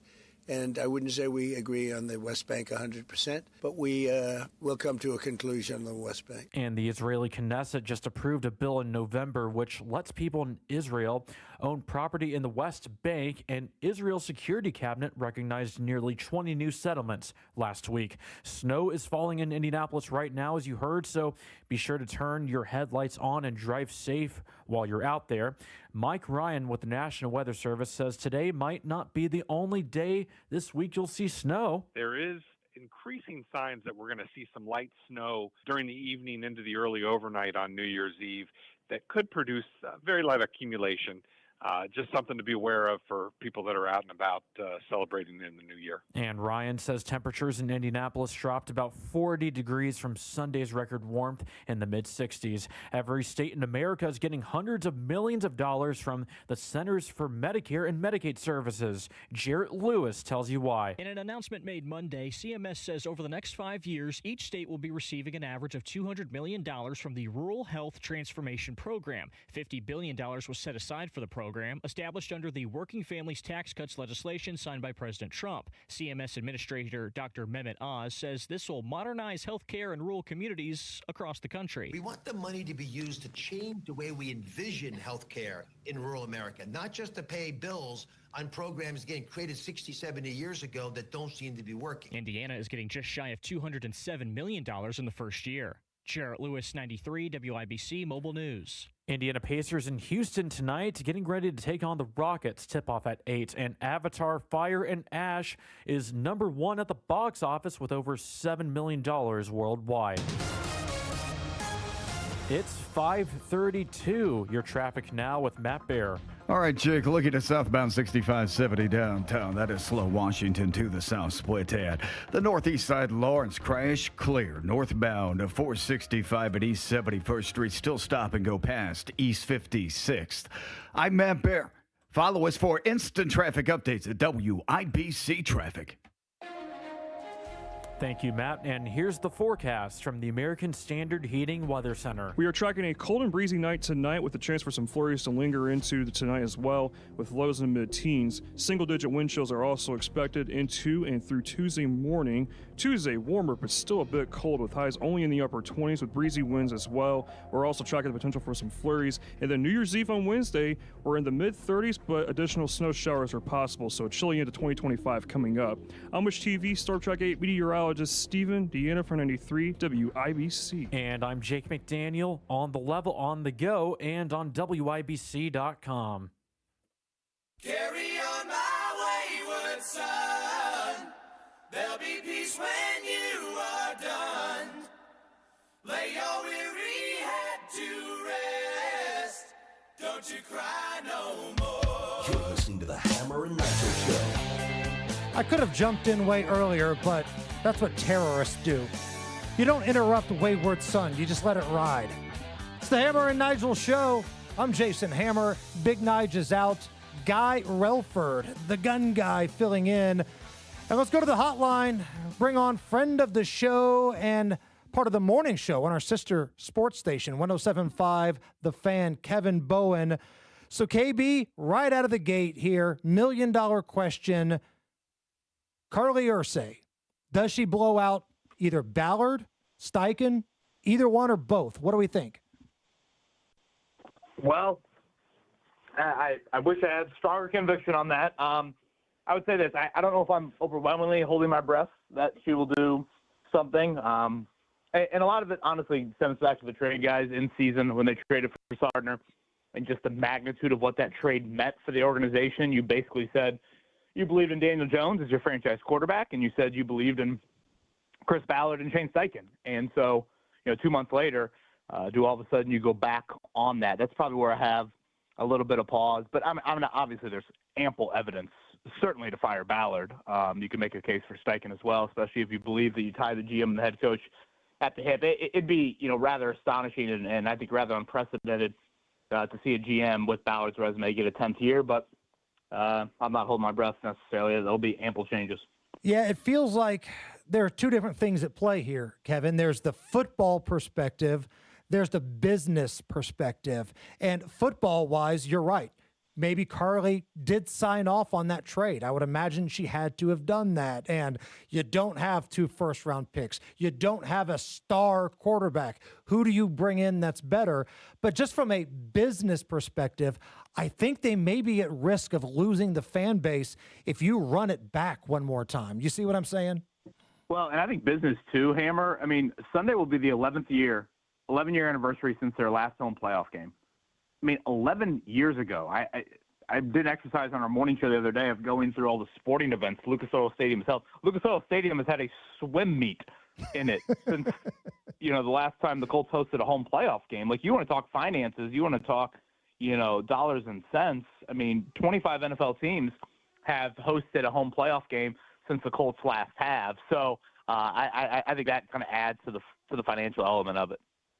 KB, when I heard that you were going to be on and I was sitting in for Nigel today, first thing I thought of, and I couldn't wait to talk to you, is were you at all surprised that Phillip Rivers still started the game yesterday after the Colts were eliminated from the playoffs?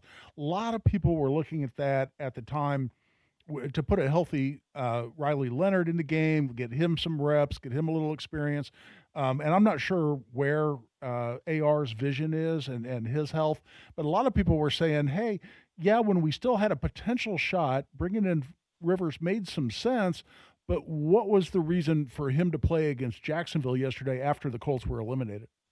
Yeah, it's a question I fielded a lot. So basically, I think the thought was throughout the week, once the Colts were officially eliminated, 7:30 Saturday night, at that point, you are 18 hours, 12 hours away from kickoff the next day. So I understand sticking with Rivers. Not that the Colts had ample practice time last week with the holiday, but, practice-wise and throughout the meetings, it was always Rivers being the starter. So I'm not maybe as, thought that they should have changed it at the last second. Now, for Sunday, I don't need to see Phillip Rivers and, Rocky IV, or however you want to describe it here, running out there against the Houston Texans. To me, to get to the Richardson part of the question, I think the vision limitations are real right now. And I think there are some legit questions about how that would look in a game setting, and not to mention it's the number one ranked defense in the NFL. So I think that is more at play here. Yes, do I think the Colts are largely, or Shane Steichen is largely probably done with him? Yeah, that's probably fair as well. But I do think the actual, orbital injury impacting his vision, all of that is a real serious element. But it is time to see Riley Leonard, particularly if Daniel Jones, if you are going to run it back and you think Daniel Jones is going to be ready early in the season, there's no guarantee he's ready for week 1. You could need Riley Leonard in the month of September next year, potentially to start some games. So I think it'd be, good for him to get his first NFL start coming up on Sunday. Now, you mentioned Daniel Jones. What information do you have on his contract situation, right? Because he was just under a 1-year contract for this year, then blew the Achilles. You think they're going to bring him back, sign him for another year next year? Yeah, I think, again, assuming they bring everybody back, I think that's where signs are pointing. Obviously, the financial hit that he took, once he went down with that injury was rather significant, millions, I would assume, dollars. So, I think it's probably impacted the length of the contract. Again, certainly how much money annually he would get. But I would assume Daniel Jones is your quarterback here for 2026. Now, if you blow it up, who the hell knows? At that point, no one's safe, frankly. But if they bring this back, I would think that Daniel Jones will be the guy for the vast majority of next season. And Kevin, I was listening to your program this morning. You make a great point. There's really no reason to just blow it up and tank, because you don't have the number 1 pick. You don't have your first round pick next year at all. So you might as well say, look, we got a pretty good running back. We feel like he's one of the best in the league. We got a pretty good guard. We got a really good rookie tight end here. Let's just try to patch things up and see what can happen. Is that where we're at with this franchise? Well, I think that would be the thought process in running it back for next season. I don't necessarily agree with that, to be clear, but I think internally that could be the thought process because, again, you are banking on basically the Colts, people that are saying, hey, run it back or whatever, they're chalking this up to some injuries. Well, Daniel Jones coming off a torn Achilles. DeForest Buckner needed neck surgery at the age of 30. I don't like necks and surgeries in 30-year-olds in football. That is just not a great combination. Travarius Ward has dealt with 3 concussions in the last year and has had a slew of just, frankly, tragic off-the-field stuff happen to him as well. That's just a lot to be banking on, 180s, for example, happening. And, as much as we play this game in this market, what do you think they're saying in Kansas City about their quarterback? What do you think they're saying in Cincinnati about their quarterback? What do you think they're saying in Baltimore about their quarterback? 3 teams that very well could miss the playoffs. 2 of them are definitely out. And they all have quarterbacks that have, played, deep into the playoffs and in Super Bowls and won Super Bowls. And, they all will probably be saying a similar, tune, if you will. So that's where I just don't think it's a snap of your fingers and then boom, all of a sudden, the resume of, again, no division titles in 11 years, no playoff wins in 8 years, no playoff appearances in 5 years, all of a sudden it's going to stop. Kevin, we talk a lot about Chris Ballard and how, for whatever reason, he has been able to survive. He's been a survivor despite not really winning much here. Let's look at Shane Steichen here. At the beginning of this year, the offense was clicking. Everybody was happy.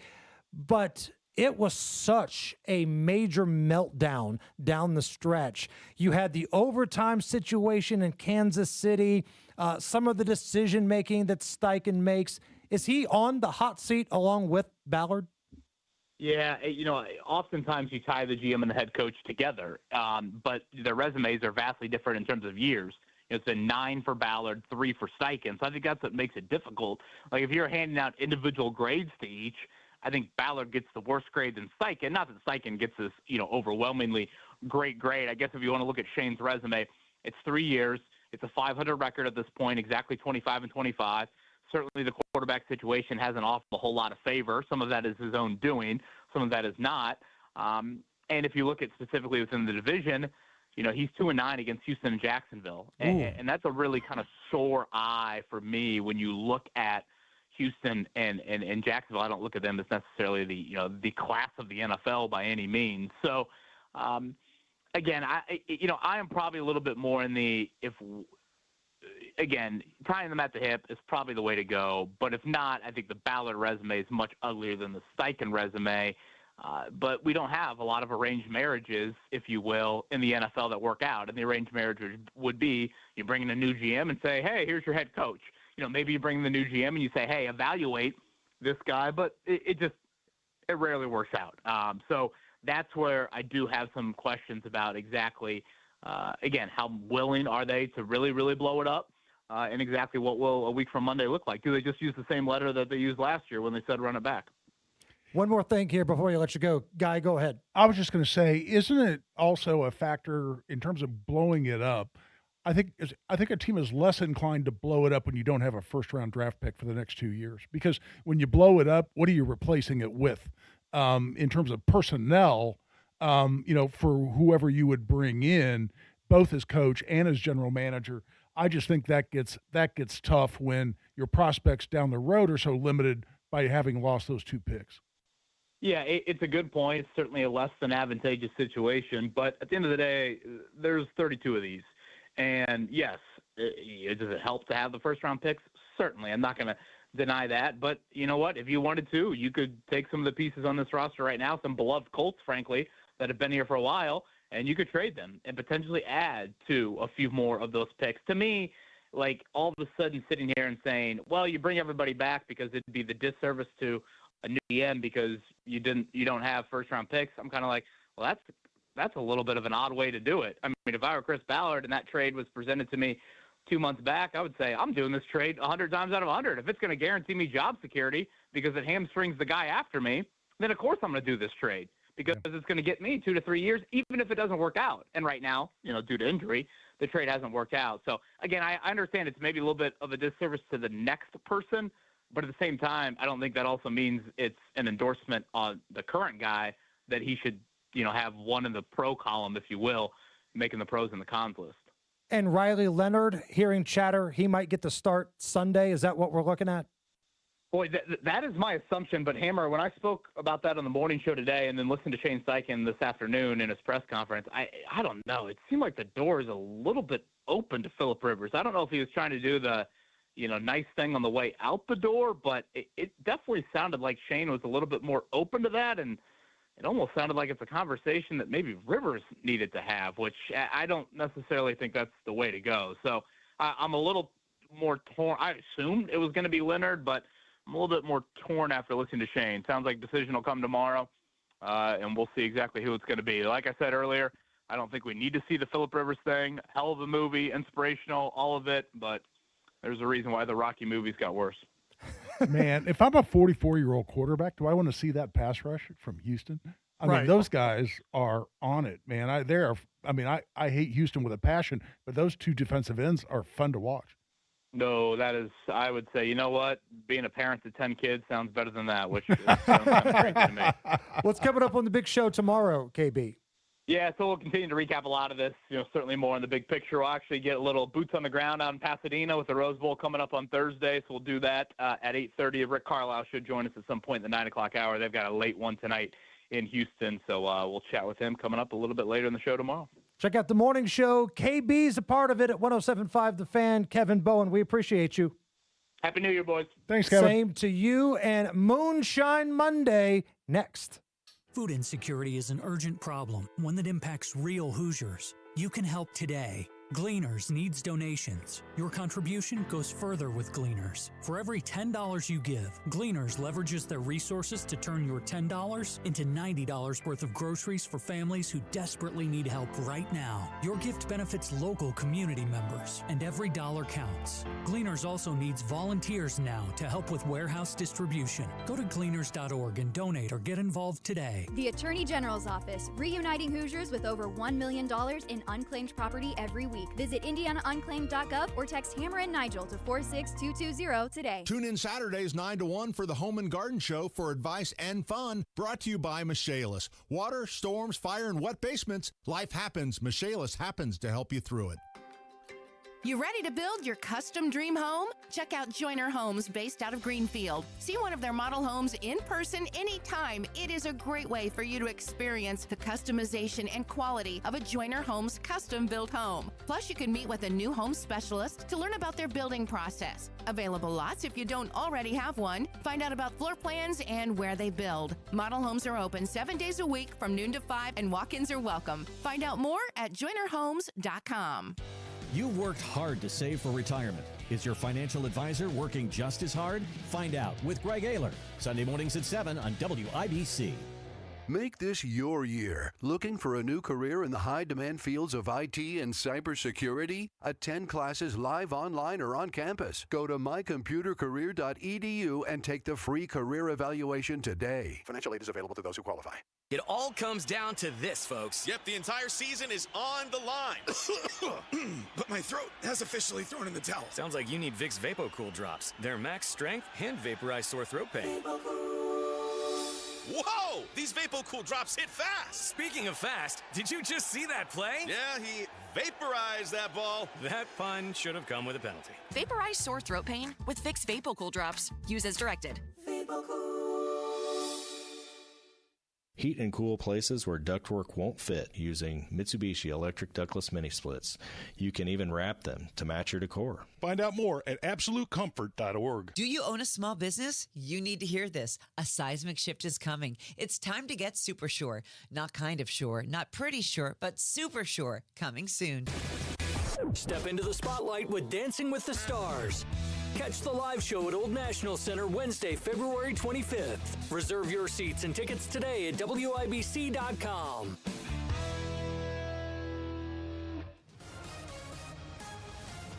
All right, Matt Bear, what are we looking at, my friend? All right, Hammer, northeast side crash clear. Northbound 465 at East 71st. Traffic is cleared out as well. Southbound 6570 stop and go Washington Street into the south split because of construction.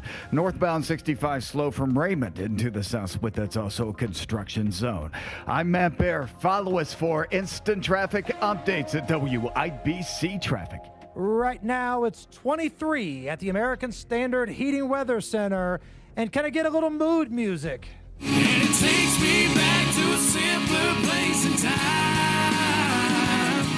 when we used to kick back and let the moon shine. Oh, yeah. The last Moonshine Monday of 2025.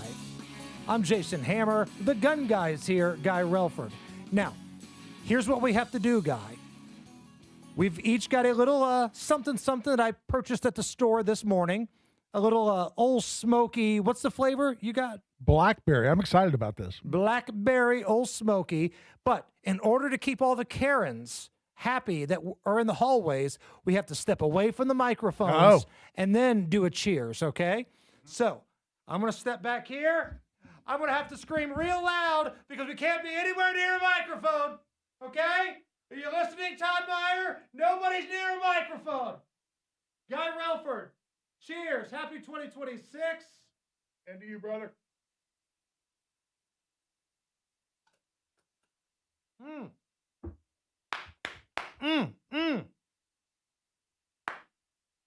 Woo! To quote Ric Flair, woo! What'd you think? That was just damn good, man. That's just outstanding. That is some good shine right there. And I get, like, the moonshine people are like, if you bought it in a store, it's not really shine. I get it. Last couple of weeks, we've had friends and family that have made a little back alley shine and brought that in. Highly illegal, but that's okay. We've enjoyed that. But when your supply runs out, sometimes you got to go to the store. So I wasn't going to let the final Monday of 2025 go without doing another Moonshine Monday. Guy, there's a new survey out, a list of normal, everyday things that feel illegal but are not, okay? Tell me if these make sense to you. According to a survey, these are normal, everyday, totally legal things, but they feel dirty. They feel illegal. Walking through a store and leaving without buying anything. Oh, totally. I mean, I always feel like somebody's eyeballing me going, okay, what's this dude shoplifting? Because he came in, he's not going back out through the cash register. And I expect to get patted down every time I do that. Keeping it in the store, bringing in your own water bottle. Like if you're drinking a water bottle or a soda bottle or something from your car and you're walking around the grocery store with it. That doesn't bother. Not that I've ever done that, but I don't think that would bother me. Now, they do tend to frown upon it when I bring in my own beer into the bar. They tend to not care for that much at all. And last one here, passing a police car on the highway, even if you're doing the speed limit.